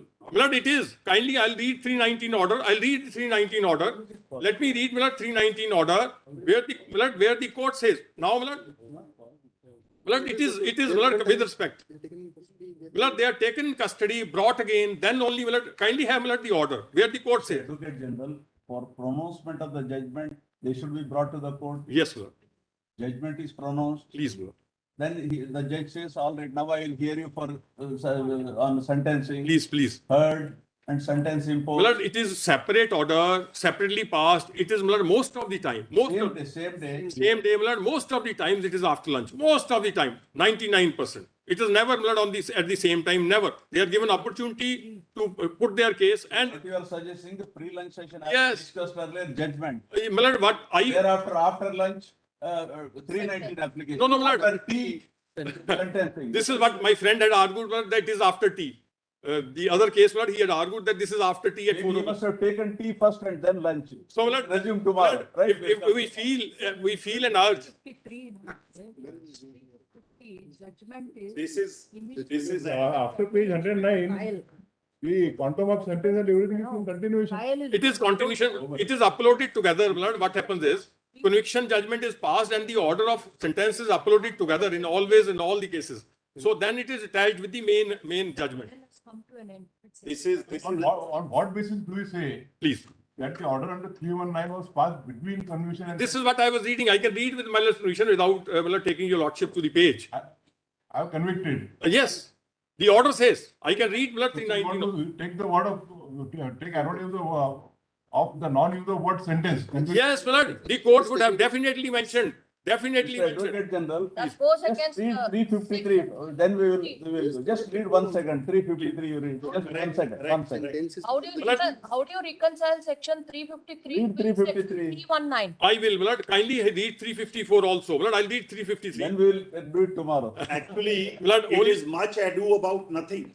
The moment. Mr. Patwalia, if you can take 2 days on facts Yes. without going to the reference, I Yes. can take 10 minutes off. Yes. No, I'm not against your 10 minutes. So I'm only trying to Mr. quote my. Advocate General, we will provide you as much time. I'm so grateful, I'm so grateful. I know. Absolutely no problem. I am so obliged. I am so grateful. I know that. This is the opportunity which I got. I never wanted to miss.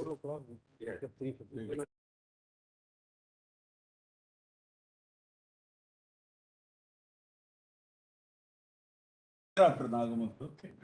Let's fight for you. We may not take more time like this because it's a small matter. Yes. That's a corruption case.